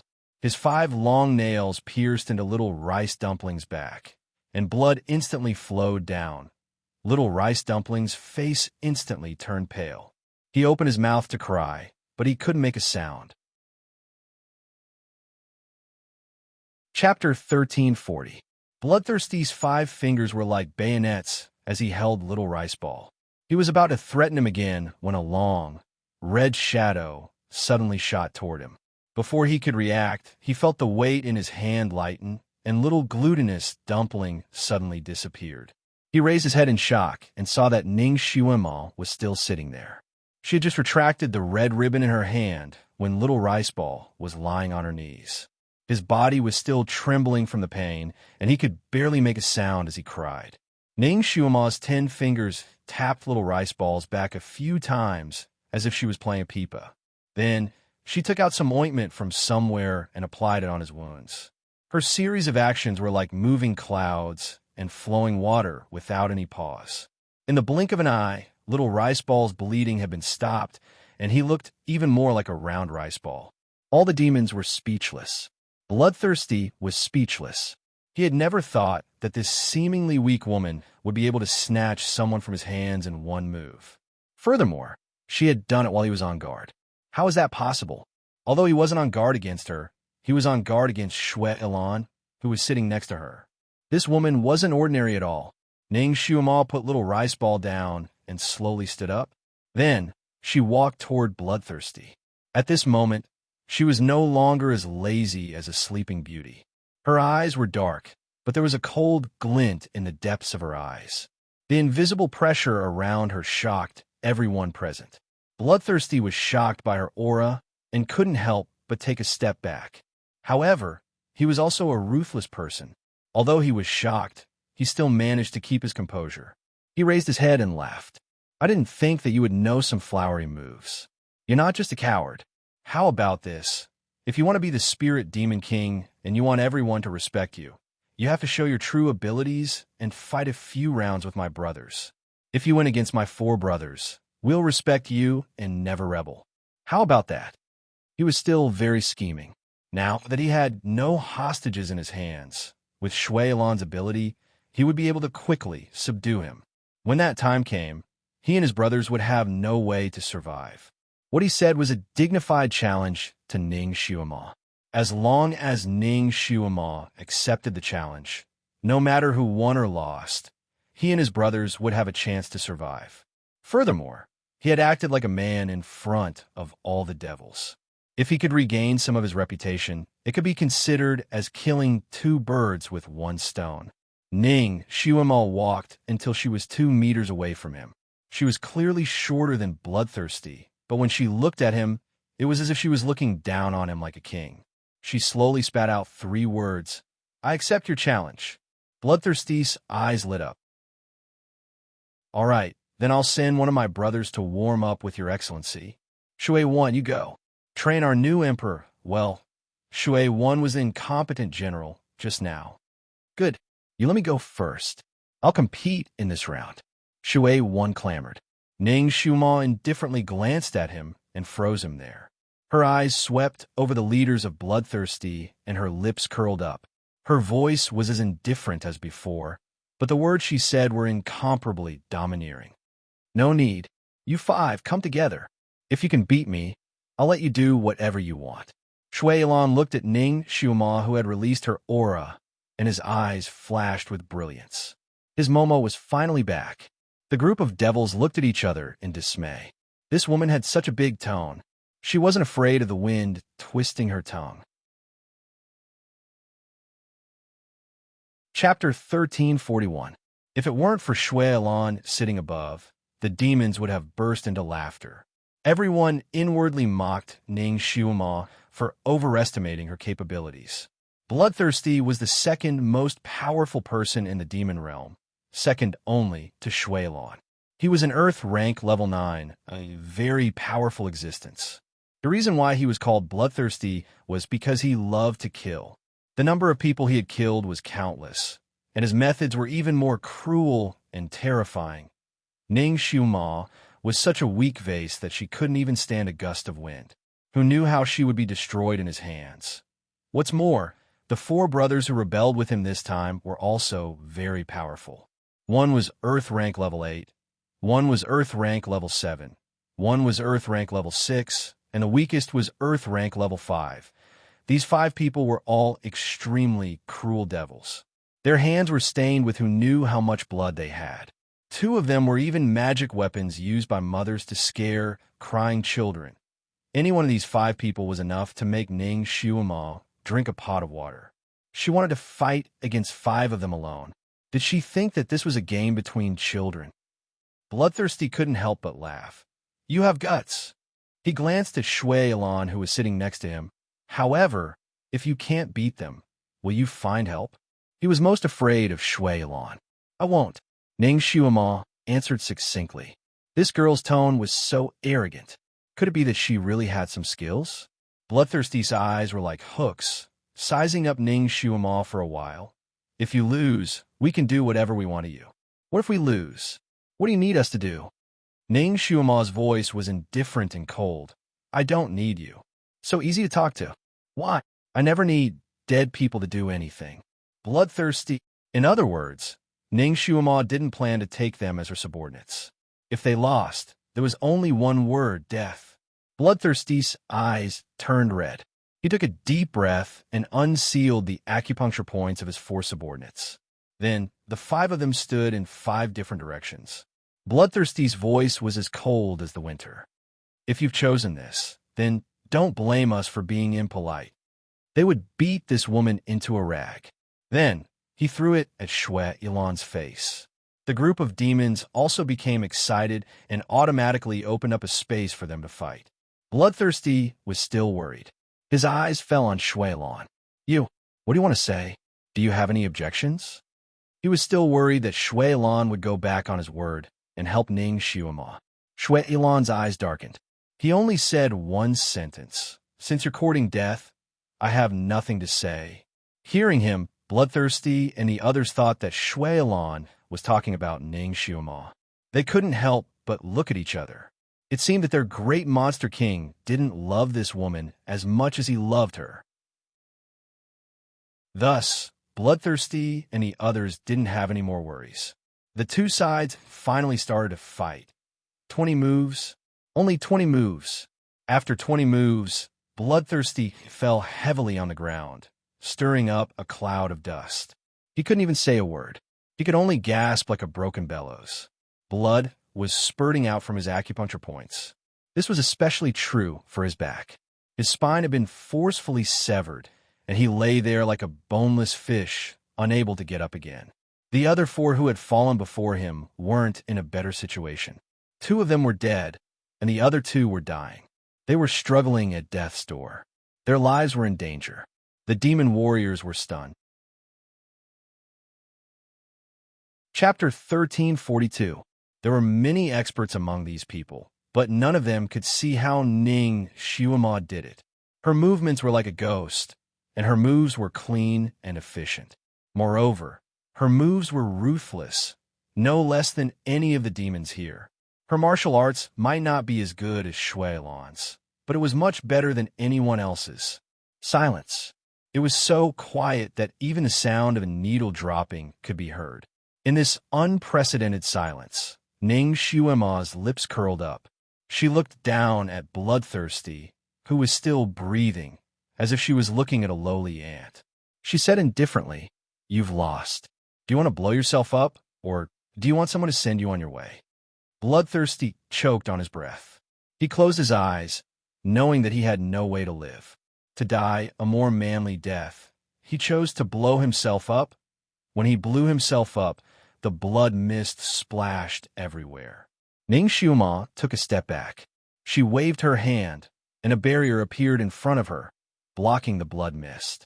She didn't let a drop of dirty blood splash on her body. The other 2 who were still breathing also chose to cut their own throats. At this point, the 5 leaders of the rebellion had all died in this battle. The entire hall was filled with the smell of blood. However, this was nothing to the demons who had been licking blood on their blades all year round. They liked to kill. They didn't have good or evil, and they didn't have friends. The only thing they respected and obeyed was the strong. Thunderous applause resounded. The demons clapped their hands as hard as they could. They hated that they couldn't clap their hands until they were swollen. Amazing too amazing. She had only used 20 moves to destroy the 5 great guardians of the demon clan. Who could do this? The demon clan had another expert. There was hope for their revival. Ning Shuama's previous reaction had become deep and reserved in their eyes. She was calm and composed. Only an expert, No, a demon emperor would have this kind of domineering aura. Who else could have this kind of domineering aura? Only her. Only her. She must be the demon emperor. The position of the demon emperor was hers. Ning Xuema stood there calmly. Her red robe fluttered even though there was no wind. Her face was delicate and her expression was cold. Her attacks were as fast as lightning, and she was very reserved. Wasn't this what little glutinous dumpling had said earlier? Our demon empress is as beautiful as a flower. Her martial prowess is off the charts, and her intelligence is outstanding. So what he said was true. Little glutinous dumpling was also stunned. His mouth was so wide open that a pigeon egg could be stuffed in. After a while, he finally reacted and pounced forward. His eyes were filled with admiration. Momo, you're so amazing. Too powerful. He suddenly knelt down and said solemnly, Lord Demon Emperor will reign supreme for thousands of years. Little glutinous dumpling's words were like a signal. Countless people couldn't help but kneel down and prostrate themselves in worship towards Ning Xuema. Their shouts were like a mountain. Lord Demon Emperor will reign supreme for thousands of generations. Lord Demon Emperor will reign supreme for thousands of generations. Waves of shouts rang out like the tide. With Ning Xuema as the center, all the devils kowtowed deeply. Ning Xuema stood among them, exuding the domineering aura of a ruler. Shuilan slowly walked down. Something seemed to be surging out of his eyes. He grasped her hand and knelt down on one knee. Momo, you were originally the devil ancestor. In this devil realm, you were originally the only one who reigned supreme. I, Shuilan, am willing to accompany you and protect you for all eternity. Ning Xuan lowered her eyes to look at him. She slowly pulled her hand away and said indifferently, I never said I wanted to be the demon emperor. Shuilan was clearly using this method to force her to return to her identity as Shui Emo. Moreover, he didn't even discuss it with her beforehand.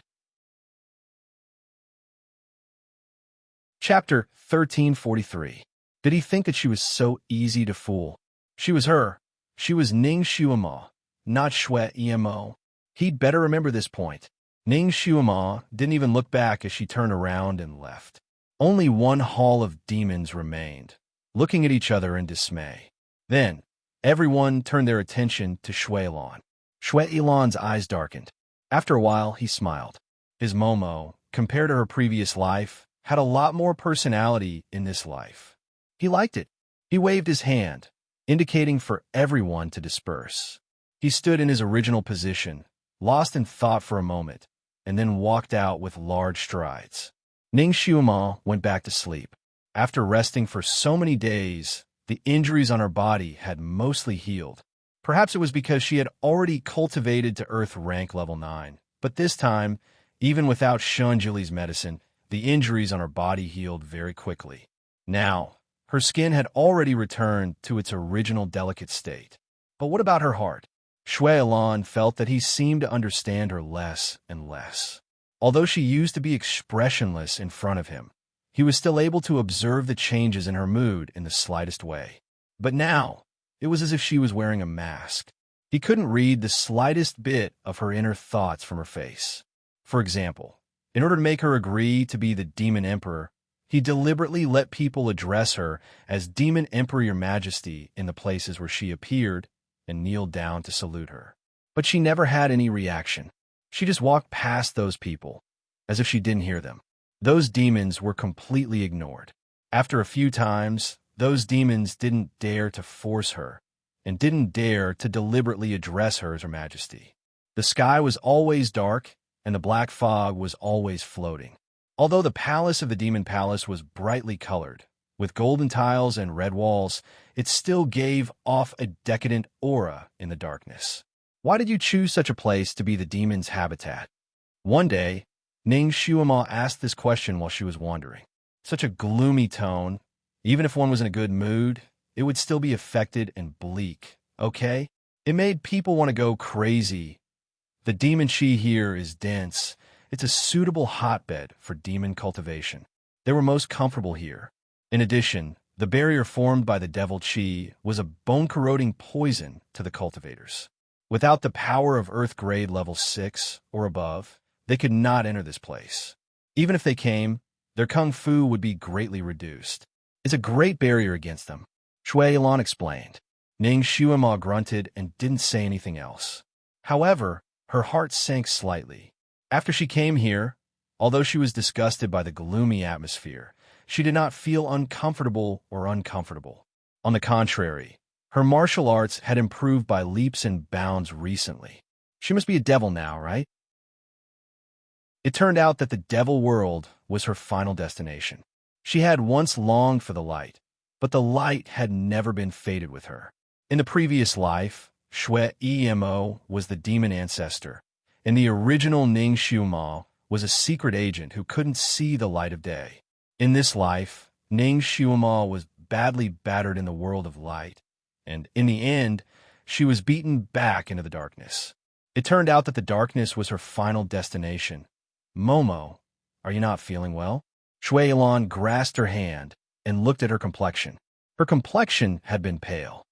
No, Ning Xiuma replied with 2 words, let's go. She didn't withdraw her hand. The 2 people walked side by side.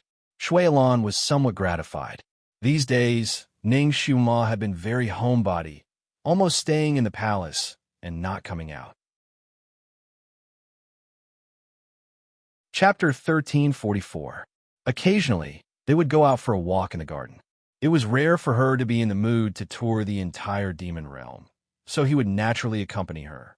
The only thing that worried him was that Ning Xiuma had made this request too suddenly, and he had casually agreed to it before coming out with her. They hadn't had time to clear the area. Slow down. I'm going to kill you. Just kill me. A series of ambiguous sounds came from the corner in front of them, and they could vaguely see 3 white bodies entangled there. This was the road to the main palace, but they didn't expect to see demons performing hot pop-pop on the side of the road. And it was a 3P. Ning Xiuma's footsteps paused, and Shui Ilan secretly clenched his fists. He reached out to grab Ning Xiuma's hand and said, Momo, let's go another way. Ning Xiuma didn't say anything. She came out to relax, not to watch a 3P. Moreover, she was traumatized by the act of papa and didn't want to see it again. She turned around and went back with Shui Ilan. What she didn't expect was that the demons in the demon realm were so open, and she actually encountered a 10P on the way back. The 3P just now was a woman and 2 men, and now the 10P was 8 women and 2 men.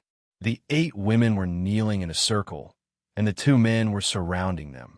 The scene was so filthy that it made people want to poke their eyes out. Bastards. There were such scenes in front of and behind them, and Shui Ilan was furious. Couldn't they just take a stroll? Couldn't this group of bastards restrain themselves a little? If they wanted to have fun, they should have gone into the house. Why did they have to do it in the grass on both sides of the road? Get up, all of you, Shui Ilan shouted, successfully startling those wild mandarin ducks who were messing around. The few of them were unhappy that their fun was interrupted, but the one who came out to stop them was their demon emperor, so they naturally didn't dare to get angry. Fortunately, they put on their clothes very quickly, and after getting dressed, they all ran over to greet him. Shui Ilan felt that he had lost a lot of face. He only said 1 word, scram. Thus, the group of demons dispersed. Before they left, they gave Shui Ilan a puzzled look. They didn't understand why he was so angry today. Wasn't it just fun when everyone was bored? Didn't he usually not care? Momo, let's go back. You take a rest first. I'll accompany you to walk around later. He had to clear the place properly. Ning Xiuma's eyes were pitch black, making it impossible to see her emotions. She shook her head. If you're tired, you can go back first. I'll stroll around a bit more. What she wanted to see was the original state of the demon world, not something that had been arranged by someone else. Shui Ilan didn't understand what she was thinking, but he couldn't leave her alone. Although he complained in his heart, he still decided to accompany her. Momo, I'm afraid that you'll be tired. Okay, let's continue to walk around. The 2 of them walked forward again. In order to avoid the previous embarrassment, Shui Ilan deliberately slowed down a step. Then, he took out a pure black voice-transmitting talisman and was about to call one of his confidants over to ask him to send someone to clear the place in front. Ning Shuima suddenly appeared beside him and asked, "What are you doing?" Shuilan was shocked. Ning Shuima came and went so suddenly that he didn't even notice that she was beside him. Ning Shuima raised her hand and took away the voice-transmitting talisman that he had just connected. She casually cut off the call and said lightly, "You don't have to be so deliberate." Then she walked forward. It seemed that she wanted to see the real devil world. Shuilan felt a headache coming on. Chapter 1345. Before Shuimo met Shuilan in her previous life, she was almost always sealed away by the demon ancestor in a special place in the demon palace to cultivate. She rarely saw the real scenery of the demon world. Later, when she became the successor of the demon ancestor, she had more time to cultivate and less time to play. In order to create a sense of mystery, the demon ancestor almost didn't let her have too much contact with the other demons. Later, when Shuilan came to her side, he took care of everything for her. He cleared away those messy things early on and didn't let her see them at all. Therefore, although Shuimo grew up in the demon world, she still didn't know much about the real demon world. But in this life, Ning Shuima's memories of her previous life had been artificially modified by Shuilan. Many things were removed, added, and deleted. They were no longer the original memories of Shuimo. The demons of the demon world had always been so casual. They had all kinds of ways to find fun. Many of them were unimaginable, but they were also where their fun lay. After he rebuilt the demon world, he gathered the demons with great difficulty. Naturally, he couldn't forbid them from having fun. Occasionally, in order to make them do things to their heart's content, he even used this as a reward. He subconsciously didn't want Ning Shuima to see these dark things, but now they were directly presented in front of her eyes. What would her reaction be after seeing these? Shuilan was apprehensive. He felt that this walk was the most stressful one he had ever walked. Demons acted without restraint. Along the way, the two scared away a few pairs of wild lovebirds. They even saw a pair of abusers. The one being abused was a human girl, and the one abusing her was a demon general. When they saw it, the human girl's whole body was already so bruised that it was impossible to see. She only had one last breath left. After the demon general saw Shuilan and Shuilan, he didn't feel ashamed. He casually slapped the human girl to death, put on his robe, and saluted the two. He probably hadn't obtained true satisfaction. After saluting, his eyes couldn't help but stare at Ning Shuima. The undisguised lust in his eyes could not be concealed. Shuilan was infuriated. Just as he was about to teach this demon general a lesson, Ning Shuima beside him suddenly flashed. Ah! A miserable shriek tore through the night sky. The demon general's eyes were pierced by a sharp object. Blood flowed out, and he was in so much pain that he almost rolled on the ground. Ning Shuima casually threw away the branch in her hand and said indifferently, "I don't think you should live in this world anymore." She didn't even look at the blind devil general and continued to walk forward. The devil general did not expect to receive such a cruel punishment. In his shock and anger, he forgot about his seniority. He raised his hand, and a large rock on the ground flew into his hand. He then waved it forcefully. "What are you pretending to be serious about?" His kung fu was pretty good. Even if he was blind, he could still determine Ning Shuima's location. The huge rock whizzed towards Ning Shuima. Shuilan's expression changed. With a wave of his sleeve, the huge rock suddenly turned around and slammed into the demon general's face. This time, not only did the demon general lose his eyes, his entire face was gone as well. He became a pile of meat paste on the spot. Not far away, the other demon generals who had just rushed over could not help but be stunned. 7 or 8 pairs of eyes looked at Shuilan. Shuilan's voice was as cold as ice. "If anyone dares to disrespect Miss Ning again, they will end up like this person." All the demon generals. Chapter 1346. Originally, it was just a stroll to relieve boredom, but because of this small episode, it became somewhat heavy. Ning Shuama continued to move forward, but she was even more silent. Shuilan was also somewhat dispirited. He was afraid that Ning Shuama would see something even more unbearable, so he suggested to go back. This time, Ning Shuama did not object. The two people had just turned around when they heard the faint cry of a child in front of them.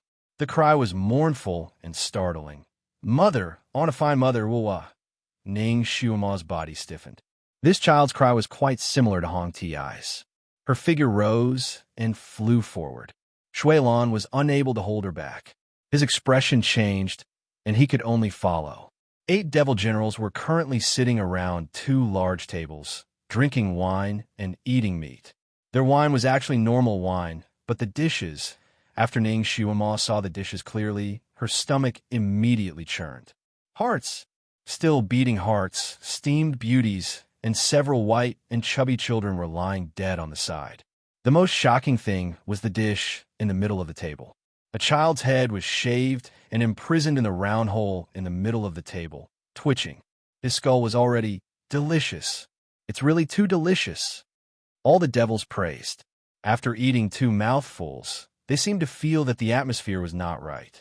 They suddenly turned around and saw Shui Ilan and Shui Ilan standing not far away. After staring blankly for a moment, they immediately stepped forward and saluted. One of the devil generals invited Shui Ilan. "Your Majesty, Demon Emperor, do you want to taste this? The good we got this time are very good. The taste is also better than last time." Shui Ilan simply wanted to cover the devil general's mouth. He could not help but look at Ning Shuama beside him. Ning Shuama's face was deathly pale. She tightly pursed her lips and did not say anything. She just fiercely waved her sleeve, and a sharp wind directly attacked the dying child, giving him a release. All the demon generals were stunned, and one of them was more dazed. "Aya, we can't kill him. It's better to eat him alive." "Shut up," Shui Ilan shouted, successfully making the devil general choke. Ning Shuama had already turned around and left quickly, leaving behind Shui Ilan, who had lost his composure. A moment later, he hurriedly followed. "Momo, they've suffered countless losses from humans, so they're venting their anger on humans. Think about it. Don't humans treat other species the same way? I'll eat the monkey's brain alive, cook the duck's feet alive, pour the donkey's meat alive." They had already returned to Ning Shuama's sleeping quarters. Shui Ilan saw that Ning Shuama's face was too pale, so he couldn't help but share this knowledge with her. "Get out. Let me be alone." Ning Shuama spoke more this time, but it was to drive him away. Shui Ilan's expression darkened, and he sighed. "Momo, don't worry. I won't let you see this again in the future." He would clear the places she would pass in advance. Ning Shuama's response was to slam the door shut. The door almost hit Shui Ilan's nose. Ning Shuama slowly sat down on the chair and closed her eyes slightly. Although she was betrayed by Shan Julie, hated him to the bone, and even had thoughts of becoming a demon, she had been living for many years. A human's thinking was deeply ingrained, and it wasn't so easy to destroy. Her concept of good and evil was still there, but after seeing the life of a real demon, she had a feeling that her 3 views were about to collapse. She closed the door in the hall and thought for a night. The next day, she finally opened the door. Shui Ilan, who had been anxious for a night, was guarding outside the door. When he saw her open the door, he immediately stepped forward. "Momo." Chapter 1347. Ning Shuama's eyes were dark, and the expression on her face was cold, as if she had let go of something. "Shui Ilan, do you really want me to stay in the demon world? Do you really want me to be the demon emperor?" Shui Ilan was stunned, but he nodded without hesitation. "That's right. Momo, you're the demon ancestor, and the demon world is your home base." "Shui Ilan, I don't care what Shui Emo was like in the previous life, but in this life, I'm Ning Shuama, not anyone else. You better remember this." Ning Shuama's eyes shone like cold stars. "Okay," Shui Ilan agreed. "I don't care how Shui Emo stayed in the demon world in the previous life, but I have my own set of rules. If I want to be the demon emperor, I have to change some of the rules of the demon world." Ning Xuema put forward her own conditions. Shuilan's heart jumped. Since he rebuilt the demon world, all the rules were the same as before, and he never thought of changing them. He built the demon world for Shui Emo's return, so if she wants to change them, then change them. She had been lifeless for so long, and it was rare to see her pull herself together again. Okay, Shuilan simply replied with a word. Ning Xuema's gaze turned to Shuilan, and her eyes were slightly complicated. Shuilan was really good to her, regardless of the cost. He knew that her reform would probably be a big change of blood for the demon world, and the pressure he would have to bear would be very, very big. Shuilan was extremely intelligent, and he should have understood this point long ago. However, he still said okay, without hesitation, as if as long as she nodded, whether it was climbing a mountain of blades or diving into a sea of fire, he could charge in without frowning on the heavenly sound peak. The setting sun melted the gold, and the rosy clouds burned continuously. Another day had passed. Yalu Jing stood on the peak, anxiously looking at the snow-white pagoda floating in the sea of clouds. How long will Master be in seclusion? Does he know that the outside world has already undergone earth-shaking changes? There are many urgent matters that need to be reported to him. Yalu Jing didn't know what happened between Shun Jiuli and Ning Xuema. He only knew that the atmosphere between his junior sister and master was a bit strange, because he, as a junior, couldn't casually ask about his master's affairs, so he didn't ask about things he shouldn't know. 16 days ago, the little Qilin brought a fire phoenix to seek shelter in a hurry, as if there was a ghost chasing after it. Masters, mastermiss. Masters, and although the little s, the little devils its little s's didn't killed little to s to him. After all, masters and a user masters you master. Yalu Jing also knew that Kirin was very favored and could freely enter and leave Heavenly Sound Peak, so he first asked for his master's permission. Shinjuli only said one word, permitted. Thus, he sent the two up, and they didn't come down again. He didn't know if they'd seen his junior sister or not. After that, Shinjuli transmitted a message to him, telling him not to let anyone step into Heavenly Sound Peak for 3 days. He also ordered him to prepare the festive wedding items. He only had 3 words for these items, the best. He didn't know what his master was planning, but he still prepared everything according to his master's orders. He was just waiting for his master's order to decorate the wedding hall. Chapter 1348. However, he hadn't expected that 3 days later, Shun Jiuli would enter seclusion, and his junior sister's whereabouts were still unknown. While he was confused, a disciple at the foot of the mountain who had been paying attention to the demon world sent a shocking piece of news. His junior sister, Ning Xuema, had gone to the demon world and was now with Shui Ilan. Yalu Jing was the kind of person who wouldn't change his expression even if Mount Tai collapsed in front of him. He had experienced many storms in his life, but this news still shocked him and made him unable to recover for a long time. As he sent people to continue investigating the demon world, he used the special voice transmission talisman to contact his master.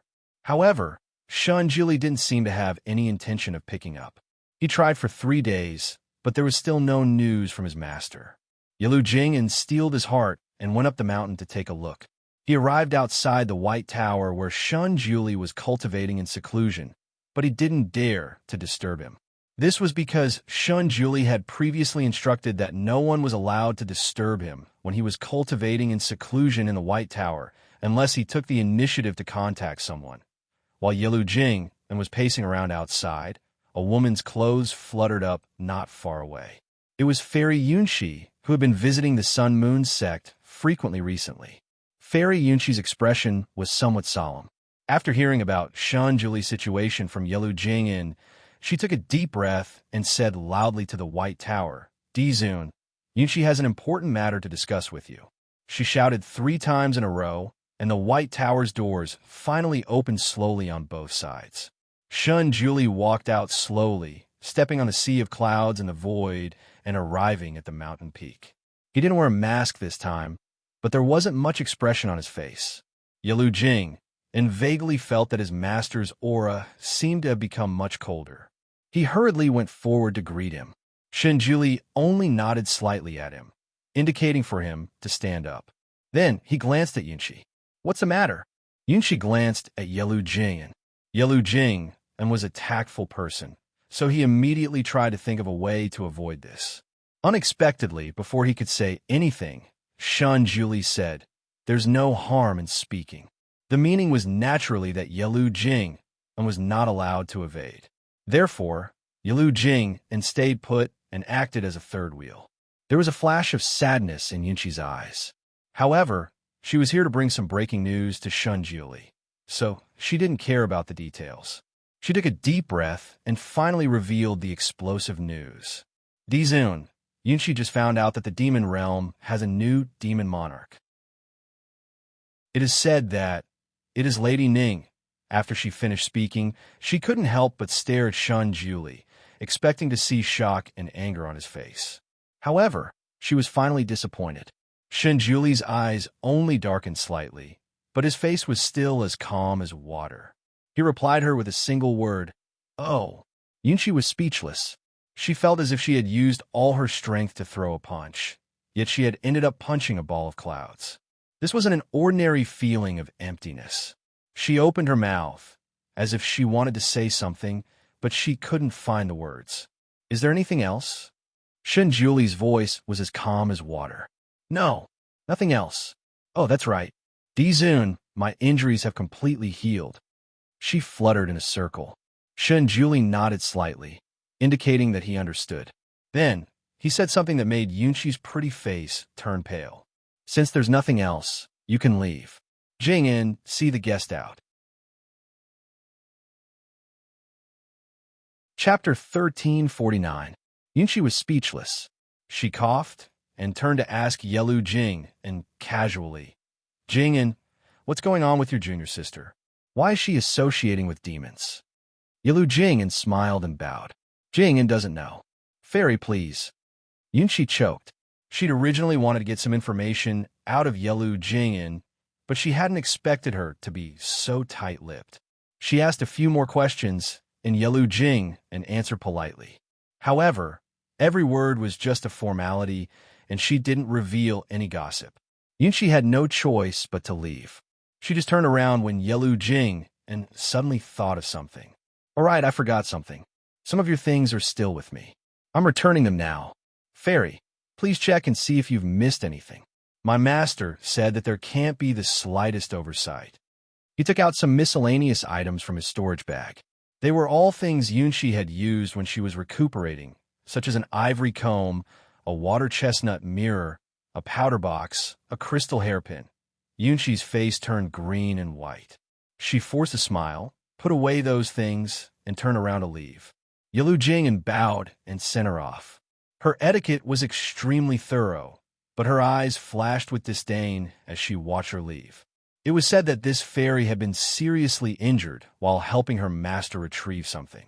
Her master had made an exception and allowed her to stay at Tianyin Peak. He'd even built a small building for her and instructed Yalu Jing to send 2 female disciples to take care of her daily needs. When her master was at the peak, this fairy looked so weak that she could faint at any moment. When her master wasn't at the peak, she liked to wander around. She'd even gone to the side hall where her junior sister lived and bought a bed of the same style. Later, her master had healed her arm and ordered her to leave. She'd left, but she'd left behind a pile of things in that small building. She hadn't taken any of her daily necessities with her. It was obvious that she wanted to come back and live there again. Her feelings for her master were clearly displayed on her face, so Yalu Jing couldn't ignore it. A few days ago, when Shenjuli had Yalu Jing prepare the wedding items, Yalu Jing was still muttering in her heart, thinking that her master, this 1,000-year-old iron tree, was finally going to bloom, but she didn't know who he wanted to marry. She thought about all the women her master knew who were slightly closer to her and thought that Fairy Yunqi had finally been chosen. Looking at it now, that was obviously not the case. Then who did master prepare for? Could it be it was Little junior sister? Yalu Jing, and slapped this thought back to her mind and turned to go to the main hall where her master lived. What do you have to report? Just say it. This was the first thing Shun Julie said when he saw Yalu Jing and didn't dare to be long-winded, only reporting everything one by one. For example, there had been strange movements in the Devil Realm recently. People often went missing in several cities near the Devil Realm, and most of them were children. The Sun Moon sect and a few other sects had joined forces to set up surveillance in those cities and caught 2 demons. From them, they learned that the Devil Realm and the Demon Realm had joined forces, and their master was the Demon Emperor. The Demon Emperor turned out to be Xue Yilan, and there seemed to be some changes recently. He was going to give up his position to a woman by his side, and that woman's name was Ning Xiuma.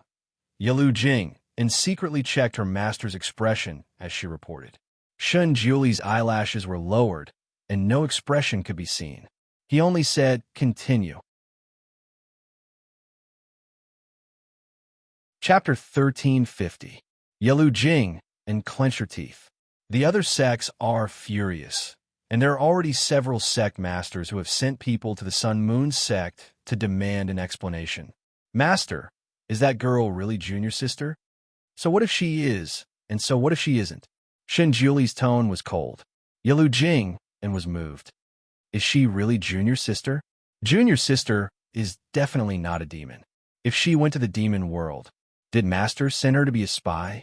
Shen Julie didn't answer, and slowly got up. Pass down my verbal order. Ning Xiuma is no longer my disciple. From today onwards, I will sever my master-disciple relationship with her. Yalu Jing turned pale with fright and knelt down. Master, you want to expel her from the sect? Shun Julie asked back. Did I say I would expel her from the sect? Yalu Jing seemed to have fallen into a fog. Then Master's meaning is? It's the literal meaning go. Shun Julie ordered her to leave. Yalu Jing could only bid farewell and leave, walking while comprehending the venerable emperor's spirit. After thinking for a while, she suddenly understood. Master's meaning was that Ning Xiuma was no longer the venerable emperor's disciple, but she was still a disciple of the Sun Moon sect. It seemed that junior sister was indeed a spy sent by Master to the demon world, but it was inconvenient for Master to say it.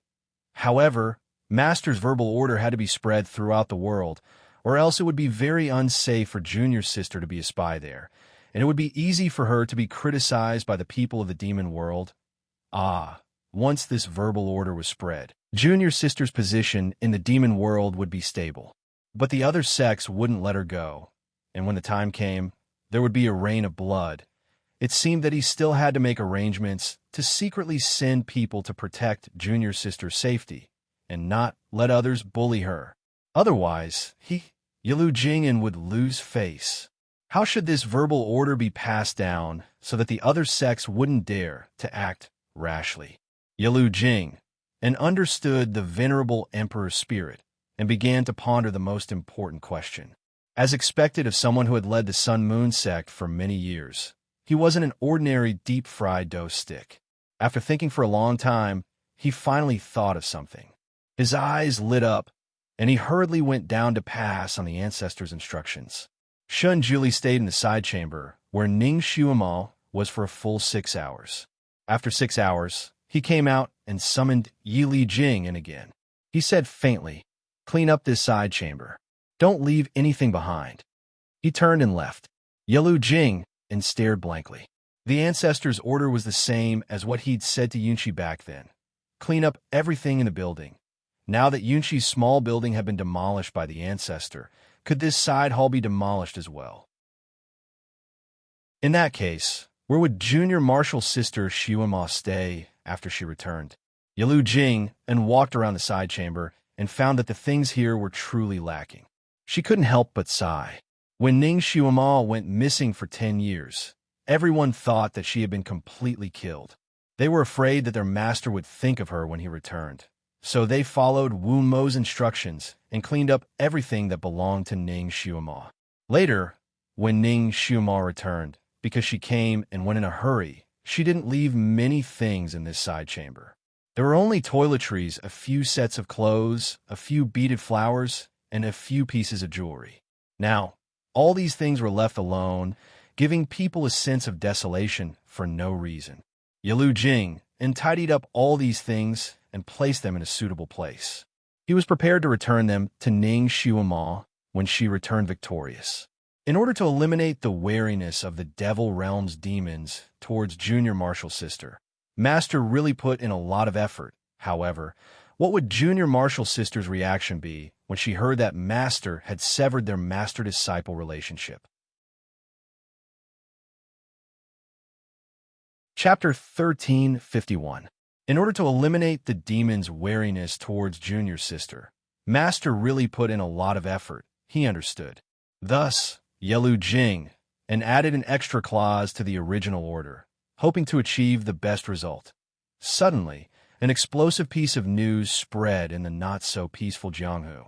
Because Ning Xuema was willing to degenerate into a demon, the ancestor personally gave a verbal order to sever his master-disciple relationship with his disciple, Ning Xuema. From now on, he would no longer recognize her as his disciple. He also wanted to personally clean up the sect, and no other sect was allowed to interfere. Ning Xuema's residence, Snow Frost Hall, was also to be demolished and used for other purposes. The ancestor's every move was like a wind vane on this continent. Even if he sneezed, the people of this continent would analyze it with relish for a month, let alone when he gave such an order. Immediately, the pot exploded. This news was like sitting on a rocket, quickly spreading to every corner of the continent. Even the furthest rabbits heard about it. Not to mention the other sects that had been paying attention to the Sun-Moon sect's movements. The leaders of these sects were originally discussing how to get rid of the demons and protect the righteous path. They were discussing how to jointly write a petition to the ancestor for the sake of righteousness and justice. They didn't expect to hear this news. Everyone breathed a sigh of relief, praising the ancestor in their hearts. As expected of the ancestor, he was both courageous and responsible. He didn't protect his own, and was willing to put righteousness before righteousness to get rid of evil for the people. However, because of the ancestor's verbal order, those righteous sects that were preparing to assassinate Ning Xuema didn't dare to act rashly. If the ancestor wanted to clean up the sect himself, who would dare to interfere? It wasn't like they didn't want to live anymore. Thus, some of the assassination attempts against Ning Xuema were silently stopped before they could even begin.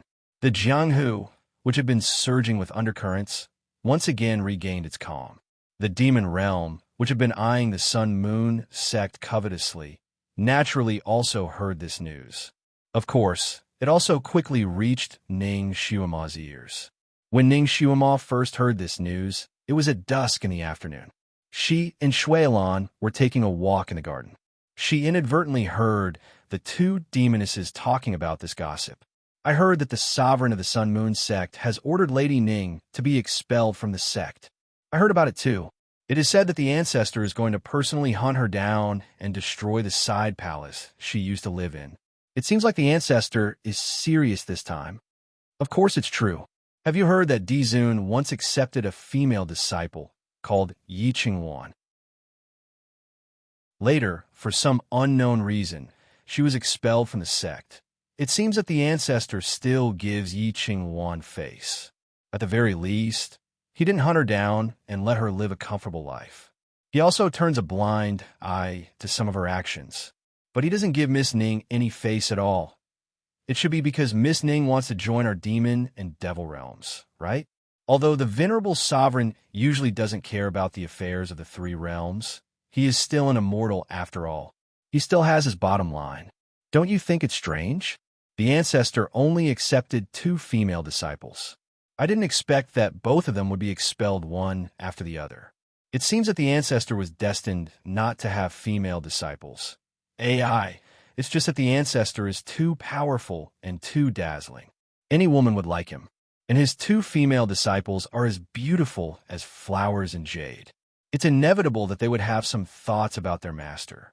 And the ancestor wouldn't do such a dirty thing. Naturally, they were expelled from the sect. Chapter 1352. What you said is wrong. Yi Qingwan was expelled because she had dirty thoughts about Dizun. It's not like that on our side. She entered the Devil Realm because she liked our Demon Emperor. That's why she was expelled by the Ancestor. All right, I heard that Dizun actually treated her very special and made many exceptions for her. Could it be that Dizun really likes her? Impossible. Dizun has never liked women. What's that saying? Everything is empty. Yes, everything is empty. Some things are hard to say. Alas, this woman is really a disaster. Not only did she hook up with our Demon King, but she also has an unclear relationship with Dizun. I'm afraid that Dizun will harm our demon world because of this. That would be troublesome.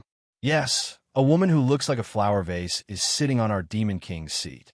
She only relies on her good skills in bed to make our Lord Shui fall head over heels for her. Maybe she and her master also have such an affair. These two witches were the daughters of the demon race's ministers. They were sent to the demon palace by their father with the intention of giving them to Shui Ilan as concubines. Shui Ilan didn't accept them. So these two witches shamelessly stayed in the palace and worked as maids. They tried every possible means to win Shui Ilan's attention. Shui Ilan's thoughts were all on Ning Xuema, which made them feel uncomfortable. They had already made up a lot of bad things about Ning Xuema in their hearts. Now that they got such a piece of gossip, they were naturally very excited. They casually found a big stone in this big garden and thought that it was quite secretive, so they began to gossip. Not a single word left out was heard by Shui Ilan and Ning Xuema, who were passing by nearby. When Shui Ilan heard the first sentence, he frowned and opened his mouth to stop them. Unexpectedly, Ning Xuema waved her hand, indicating that he shouldn't be alarmed. She lifted her skirt and leisurely sat on a big stone nearby to listen. Shui Ilan had no choice but to let her be and sat beside her. In fact, Shui Ilan had long heard rumors about Shun Juli and Ning Xuema severing their master-disciple relationship. He was afraid that Ning Xuema would be upset, so he didn't dare to tell her. He had been thinking about how to tell her tactfully. Now, these two witches could be considered to have helped him. He had been paying attention to Ning Xuema's reaction, but Ning Xuema had been listening with a smile on her face. She had been twirling a red spider lily in her hand, and her face had been very calm. This news didn't seem to have affected her too much. He didn't know if she had really let go or if she was just pretending to be strong. When he heard the words Ning Xuema likes our demon emperor, Shui Ilan's heart skipped a beat. He couldn't help but look at Ning Xuema again. Ning Xuema's lips twitched again, but she still didn't show any expression. After the two witches finished gossiping, they came out with satisfaction. When they raised their heads, they suddenly saw the two people who were sitting on a big rock. They were shocked and looked at each other. Their faces turned red, and they pursed their lips. Then they knelt down. "Your Majesty, the Demon Emperor." Shui Ilan's handsome face turned cold. "Gossiping about your master behind his back is a crime punishable by death." After he finished speaking, he glanced at Ning Xuema. He knew that she didn't kill people easily. With her personality, these two witches gossiped about their master. She would probably just reprimand them. However, Ning Xuema looked at the two witches with a smile. She didn't have any intention to interrupt. The two witches thought that their father was more favored in front of Shui Ilan, so they weren't afraid at this time. They even thought that this was an opportunity to attract Shui Ilan's attention, so they immediately apologized to him coquettishly. Their voices were sweet, and their eyes were watery. Chapter 1353. Shui Ilan simply wanted to slap these two to death. He glanced at Ning Xuema. Ning Xuema looked at him with a slight smile, as if she was watching a show, as if she wanted to see what he was going to do. Shui Ilan's heart sank. Although Ning Xuema promised him to be the Demon Emperor and proposed some reform plans, because her prestige was not high, she could not completely implement them. Every time he gave an order, they would only be willing to do it. He paused for a moment, then continued to reprimand, but his words revealed that he would only spare them if Ning Xuema agreed. Fortunately, one of the two witches was a little smarter and finally remembered to beg Ning Xuema. Because she was angry, This apology was not sincere at all and looked forced. Ning Shuma was still sitting there, holding her chin with her hand and smiling gently. You guys are very happy gossiping about me. Shuilan, I seem to be the king of the demon world now, but it seems that they don't take me seriously. Shuilan originally had the idea of killing these two witches, but after hearing Ning Shuima's words, he immediately understood. He smiled slightly. Momo, it's my negligence. I will let them remember who their king is. He flicked his finger, and the two witches were tied up there. Then, he ordered people to ring the assembly bell in the demon race's conference hall. All the titled demon subjects were divided into two sides. Two demon generals were kneeling there, and kneeling beside them were their daughters, the two talkative witches. Ning Shuima sat on the demon head's seat this time, and Shuilan sat on the seat slightly below her. Those two demon generals were very capable, and they were very loyal to Shuilan. They had contributed a lot to Shuilan's success in stabilizing his position as the demon emperor. It was just that they were too unrestrained in their work. Relying on the fact that Shuilan usually treated them with special respect, they didn't put anyone in their eyes. This time, their daughter had gotten into trouble, but they didn't take it to heart. After Shuilan coldly ordered the two witches to confess their crimes, they went to Ning Shuima and said that they were just children who didn't know anything and spoke nonsense. They asked Her Majesty, the demon emperor, to be magnanimous and not take it to heart. These kinds of words were meant to downplay this matter and let it pass. The other demon general was even more straightforward as he finally said, the two of you quickly kowtow and apologize to Lord Demon Emperor. Lord Demon Emperor is magnanimous and won't bicker with you. As expected, the two women unwillingly kowtowed to Ning Shuima. Ning Shuima raised her hand, and the two women were stopped by an invisible force. She smiled faintly and finally said, without rules, nothing can be accomplished. I wonder, according to the law of the demon realm, what is the punishment for a subject openly discussing the rights and wrongs of an emperor? When she said this, everyone's heart skipped a beat. In fact, the laws of the demon realm were very strict. If these two women used such words to discuss Shuilan, they would be sentenced to having their tongues cut out and then thrown into the demon realm's Heishui River to be burned to death. The two demon generals probably didn't expect that although Ning Shuima had become the demon emperor, she didn't care about anything in the past few days, would actually ask such a question. Their expressions changed slightly. They couldn't help but raise their heads and see Ning Shuima sitting there. Although there was a faint smile on her charming face, the bottom of her eyes was cold. She clearly didn't do anything, but the aura around her was even stronger than Shuilan's. That oppressive aura made the two experienced demon generals anxious. Their faces turned green and white, and they didn't dare to answer. Chapter 1354. Shuilan rubbed his chin as a hint of relief flashed through his eyes. Even in his previous life, his Momo did not have such a strong aura. It seemed that after being dispirited for so long, she was finally going to recover. Her Majesty the Demon King is asking you a question. Are you afraid or disdainful to answer? Shuilan asked as he stared at the two of them. The smile on his face had also turned cold. The two demons were also old foxes who had been in the Jianghu for a long time.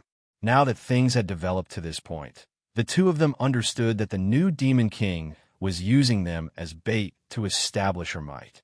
These two witches were blind and had bumped into the muzzle of the gun.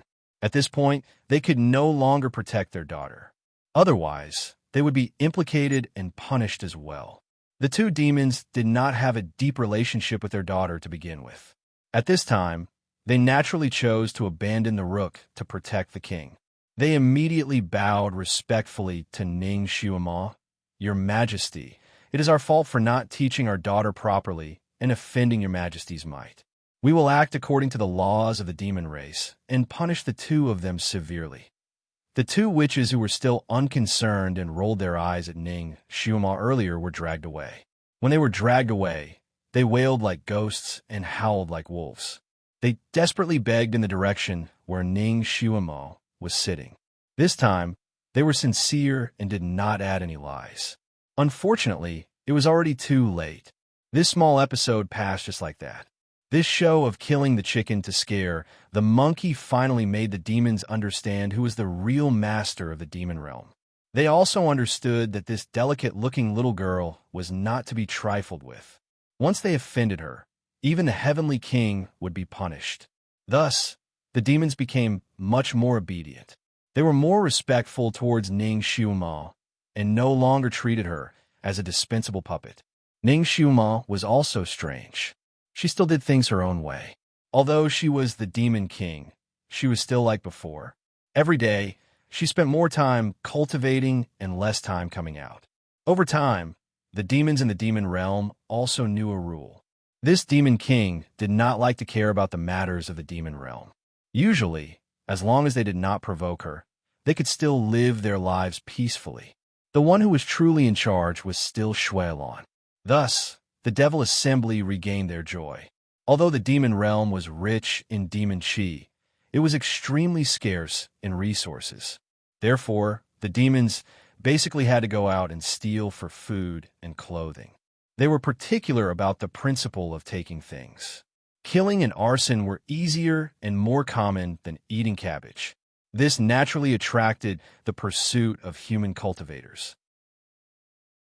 Because the Devil Realm was in decline now, the Devil Realm was often chased by the other party when they were outside. There were many people who lost their lives for a nice robe or a jar of good wine. Although the demonic world was called the demonic world, the demonic world's demonic world's demonic world's demonic world's demonic world was still rather miserable. The demons live a life where there was no tomorrow, so they muddled along. Generally, they held the attitude that if there was wine today, they would drink in the morning, and if there was no wine tomorrow, they would be worn out. It was completely different from the demons of the past. After Ning Xiuma ascended to the position of the Demon King, although she did not care much, she occasionally issued orders to reform some of the demons' shortcomings. At first, the demons could not accept it, but later on, they found that once it was implemented, there were actually many benefits. For example, the Devil Realm was rich in a kind of obsidian. This kind of stone could be sold for a lot of money in the human realm. However, the demons guarded this treasure mountain but could not sell it. Because most of the demons had demon chi, they were easily recognized by human cultivators. If they sold this kind of thing from the Devil Realm, it was simply a living signboard. Before a stone could be sold, it would attract the pursuit of human cultivators. Chapter 1355. The cultivators in the human world did not dare to come to the demon realm to pick up this kind of stone. This was the territory of the demons. If they came in, they would only be eaten alive by the demons. However, Ning Xiuma came up with an idea. She ordered dozens of honest villagers to enter the demon realm to dig up this kind of stone. The premise was that they had to bring enough daily necessities to exchange when they came in. When the first batch of villagers carried a load full of daily necessities into the demon realm, the demons were practically drooling on both sides of the road. They were used to eating humans. When they saw these people come involuntarily, it was like seeing fat sheep walking in front of them. Because of Ning Xiuma's strict order, the demons did not dare to act recklessly. Seeing that the daily necessities did not have to be snatched this time and came automatically, they still endured it. The price set by Ning Xiuma was very fair. After these villagers brought the corresponding amount of obsidian out and sold it, they would definitely make a profit. After these villagers risked their lives to come in, they found that this was a lucrative job. Later on, they did not need to be invited and came on their own. Because the villagers went out to sell the obsidian, even if the cultivators saw them, they could not do anything to these villagers. Therefore, the obsidian was successfully sold, and the daily necessities sent into the demon realm naturally became more and more abundant. Ning Xiuma divided these demons. Some were mining, some were inspecting the stones, some were checking the quality of daily necessities, and some were receiving goods. Gradually, a one-stop service was formed. Of course, the daily necessities obtained were still distributed according to the work they did. This was just a rough way of saying it. there was still a very detailed division of labor. It would not be described here one by one, or it would become a farming story. In short, after a series of reforms by Ning Xuema, the demons found that they no longer had to be hunted down by human cultivators to snatch a bone. They relied on this obsidian mountain to be self-sufficient.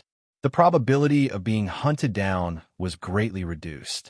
Ning Xuema's management system was very refreshing for the demons, and they did get a lot of benefits.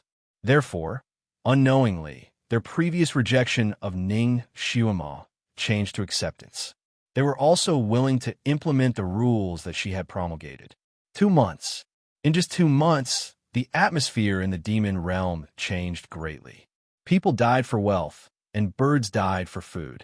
When the basic necessities of life were well taken care of, even the demons were too lazy to go out and do evil. It was not like they had nothing better to do. What's the latest news? Shun Jiuli was sitting under a big tree with fiery red leaves, drawing with his brush. The maple leaves in the painting were like fire, depicting the current scenery. Opposite him, Yalu Jing'an reported to him, "Junior sister's method is very good. It made those devils behave a lot. Recently, the devil realm has been very peaceful. The devils don't come out to do as much evil." Shun Jiuli gently turned a chess piece on his fingertips and nodded slightly. "What about the other sects?" "Yes, the devil realm is so peaceful that other sects don't know what they're doing, so they try to pretend to be ordinary villagers and sneak in to take a look. However, the number of villagers who can enter the devil realm is fixed, and the devils inside have their own ways to identify them. Those sect elders who know how to disguise themselves as one of them were recognized at the entrance. If he didn't run fast enough, he would have been eaten alive by the devils. Not only that, the villager he disguised as was permanently disqualified from entering the devil realm. The other villagers are afraid that if another disciple of a cultivation sect impersonates them, they will lose the opportunity to make a fortune. So they all voluntarily leave secret signals to the devil realm's entrance control. Only when all the secret signals match can they enter.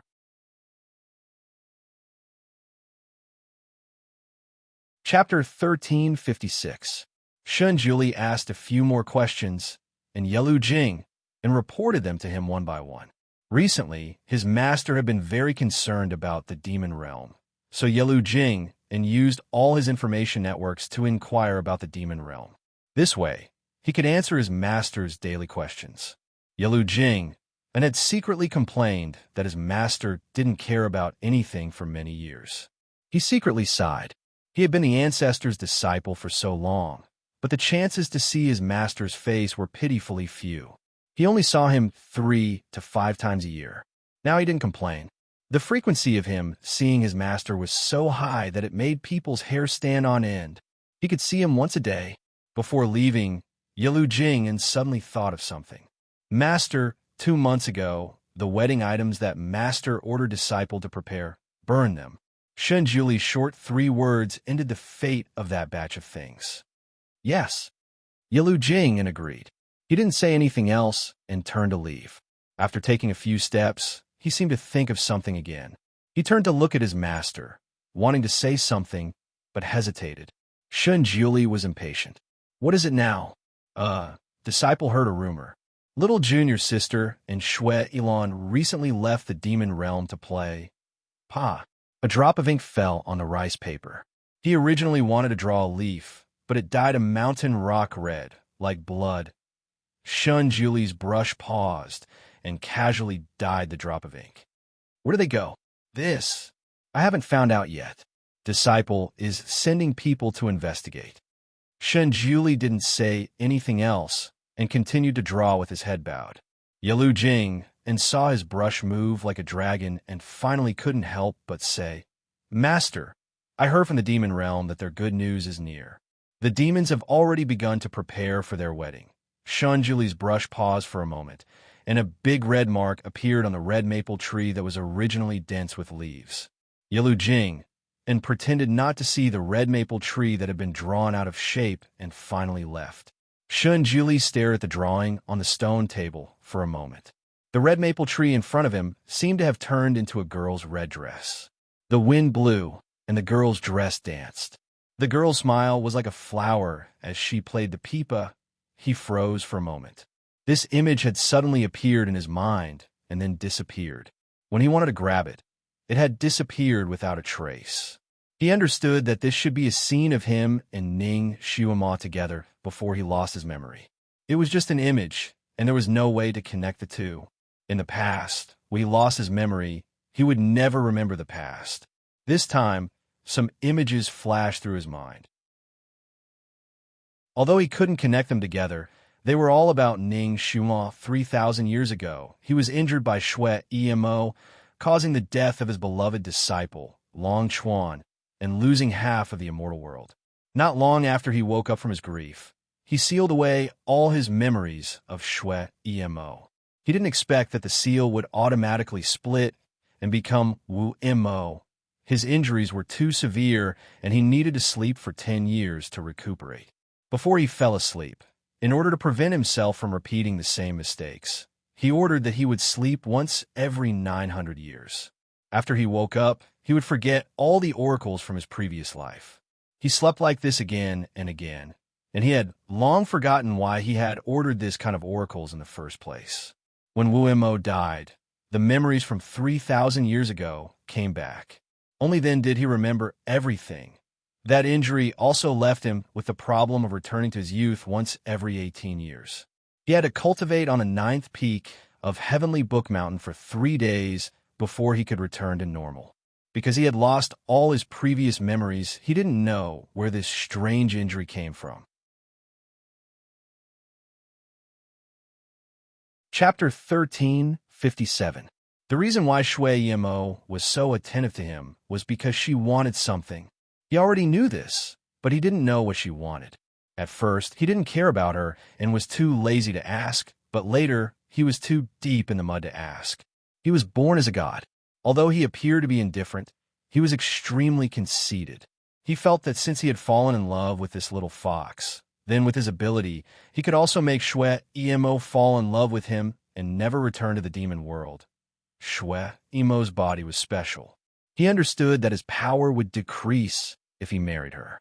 However, he relied on his high power and didn't care about the danger of temporarily turning into a human for 3 years. He wantonly made love with her, even washing her hands and making soup for her, living the life of an ordinary husband and wife with her. She often said that she didn't have a childhood, so he spent 30% of his power to build a jellyfish castle for her. He never knew that he would spoil a girl so much. He couldn't wait to bring the whole world to her, just to make her smile. He never knew that he could love someone so much that he forgot his identity as a god and did many things that were beneath his godhood. He had eyes and ears everywhere. Some things didn't need to be deliberately asked to know. Before he married Shui Emo, he knew that she was the princess of the demon world, the successor of the demon ancestor. And Shui Ilan, who was injured by his palm, was her follower. The two were inseparable in the demon world. Shui Ilan's red robe left a deep impression on him.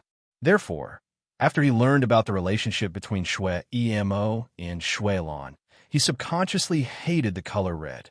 Even if he got married, he didn't want to wear a wedding robe. He thought that he would hold her hand for the rest of his life. Who would have thought that she would personally cut open his heart for another man? The more he loved her at that time, the more he was hurt after she betrayed him. He was a god. The woman who married him 3,000 years ago didn't need to go through any tribulation because even if there was one, he could easily block it. 3,000 years later, this rule was made after he was injured by Shui Emo. He was afraid that he would fall in love with a witch in the future, so he made this rule. Witches couldn't go through the real tribulation. He had arranged everything very well, and the past 3,000 years had been peaceful and stable. But he didn't expect that 3,000 years later, she would turn to Ning Xiuma and come to his side, and he fell in love with her once again. After going around in circles, the three of them bumped into each other again. This was really a sin. His fingers unconsciously tightened around the brush, and his eyelashes drooped.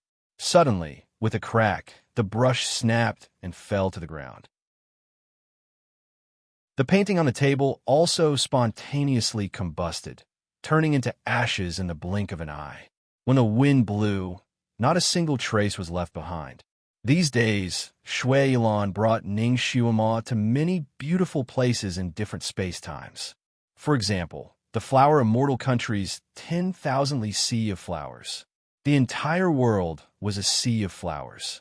Countless beautiful flowers bloomed in a vigorous manner. Beautiful and exquisite fairies shuttled through the flowers. Countless streams of light sprinkled down, causing the flowers to glow even in the dark night. For example, the crystal sea of the Water Dream Nation was like a piece of crystal clear jade, so clear that one could see the bottom. Ning Xiuma and Shui Yilan held hands and hovered above the sea. They could clearly see the beautiful and enchanting mermaids in the depths of the sea. She also went to many places and saw beautiful scenery that she had never seen before. Shui Yilan could clearly feel that Ning Xiuma's mood was gradually improving. Her eyes were no longer dark and gloomy, and they began to show true brilliance. Chapter 1358. Her attitude towards him was no longer so repulsive. At first, she would freeze when he held her hand, but now, she no longer rejected his embrace. Shui Yilan finally understood that if he treated Ning Xiuma forcefully, she would only feel disgusted and run away. He had to slowly influence her and make her willing to be with him. Somewhere, the sun slowly sank below the surface of the sea. The setting sun melted the gold, and the evening clouds merged together. Large clouds of fire burned continuously in the sky, reflecting the entire sea with a golden-red color. Shui Yilan and Ning Xiuma were still dressed in red, and they danced vigorously in the sea breeze. Ning Xiuma looked at the distant sea in a daze. Shui Yilan looked at her walking beside him, and his heart was filled with an indescribable sense of satisfaction. He tilted his head and asked, "Momo, what are you thinking about?" Ning Xiuma withdrew her gaze and said indifferently, "Nothing." The two of them walked on the beach for a long time, until the golden crow sank into the sea. The bright moon slowly rose from where the water met the sky, and the stars in the sky were like a plate of loose sand, slowly flowing in the sky. Shui Yilan looked at Ning Xiuma, and his lips curved into a smile. He said meaningfully, "Momo, isn't it wonderful to have someone accompany you and play with you?" Ning Xiuma glanced at him, revealing a smile that was not a smile. "Lan Shan, what do you want to say?" Shui Yilan's heart suddenly beat faster. He tried hard to maintain the expression on his face and tried to sound as calm as possible. "Momo, I'll accompany you for a long time in the future. What do you think?" After saying this, he stared at Ning Xiuma, like a child waiting for the results of an exam. Ning Xiuma looked at the distant sea and the wisps of sea fog. She was silent for a long time. As time passed, Shui Yilan's heart sank. Just as his heart was about to sink to the bottom of the valley, Ning Xiuma turned her head with a faint smile on her lips. "You can try." Shui Yilan's heart, which had fallen to rock bottom, instantly rose to heaven. He felt like he was in a dream. His eyes were astonishingly bright. He looked at Ning Xiuma for a long time without saying anything. Suddenly, he somersaulted in the air and smiled like a flower. "Okay, let's give it a try." Ning Xiuma looked at his bright eyes, and her heart suddenly sank. Shui Yilan's feelings for her were too heavy for her to bear. When Ning Xiuma saw the familiar scenery on the street, her body stiffened slightly. Why did Shui Yilan bring her to the immortal nation? Looking at the exquisite carvings and paintings everywhere, countless memories uncontrollably rushed into her mind. Ning Xiuma closed her eyes. When Shui Yilan's eyes swept over her, she returned to her indifferent appearance. Shui Yilan didn't want to come here, but he always wanted to give Ning Xiuma a gift. Shun Julie had once given her a pair of email piercers, but she had already thrown them back. Now Ning Xiuma didn't even have a good weapon. If he gave her a weapon made of moonlight iron, she would definitely be very happy, right? But he didn't plan on telling Ning Xiuma about this. He wanted to give her a pleasant surprise. The two of them first went to the tea house to drink a pot of fragrant tea. Then they went to the Chong Pavilion to buy a lot of clothes. Shui Lan was finally satisfied as he left with Ning Xuema.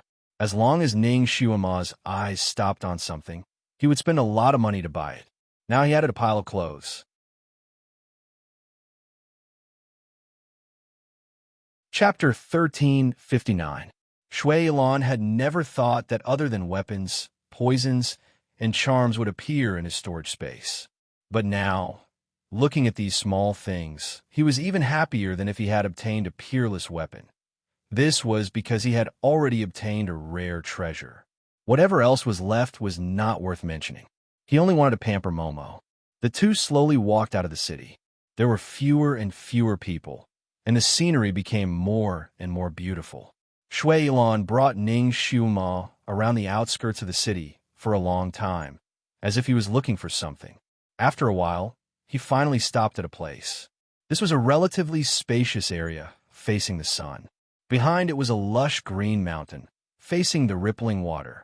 There were a few willow trees planted by the water, and the willow leaves gently danced on the water. On the soft green grass, cute little animals would often run by. Shui Lan raised his hand, and the little animals were forcefully thrown back into the forest. A small two-story building rose from the ground. It was exquisite and beautiful. There was a fence around the building, blocking the curious little animals outside. Shui Lan held Ning Xuema's hand and walked into the building. He smiled faintly and said, "The distant mountain is beautiful, and the nearby water is smoky. Momo, let's live here in seclusion for a while, okay?" Ning Xuema looked at the fresh and unique scenery around her and nodded. The next morning, Shui Lan disappeared. When Ning Xuema woke up, she saw a steaming hot meal and a note on the table. The note said, "Momo, I'll be back in the evening. Don't worry." Ning Xuema stared blankly at the note for a while. Suddenly, the corner of her lips curled up slightly. She sat down and began to eat.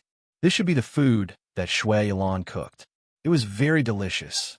Once some things became a habit, she would get used to it. She should be able to get used to it quickly. After Ning Xuema finished eating, she began to meditate and cultivate. She cultivated for an entire day. Shui Lan had been slaughtering dragons on Mount Yuehua for an entire day, but he hadn't even found a single piece of moonlight iron. He was already restless, and now he was even more upset. He wondered if Momo had stayed at home obediently. He didn't set up any barriers around the hut, nor did he restrict Ning Xuema's movements. He allowed her to come and go as she pleased. This was actually a bold test of his. He wanted to see if Momo was truly with him. That night at the seaside, Momo's response to his bold confession was a pleasant surprise. It made him feel that it was unreal. He was afraid that she was just stalling for time. Once he let his guard down, she would leave and never come back. Therefore, after Ning Xuema agreed to try it with him, he became even more frightened. He was on tenterhooks every night. The time he spent with Ning Xuema was too beautiful and dreamy, which made him feel unreal. He was afraid that when he woke up, he would wake up from his dream and become a lonely person again. This sweet fear had been tormenting him for a long time. It made his heart more and more sensitive. When it came to flirting, he was worthy of being called a veteran in the field of flowers. However, when it came to seriously pursuing a person, he really had no experience. This made him even more terrified. Even if he presented the best things to Ning Xuema, he still felt that they were not enough. It wasn't until he accidentally saw a love story in the human world. It was written that if you love someone, you have to believe in that person. He felt that he seemed to have understood something.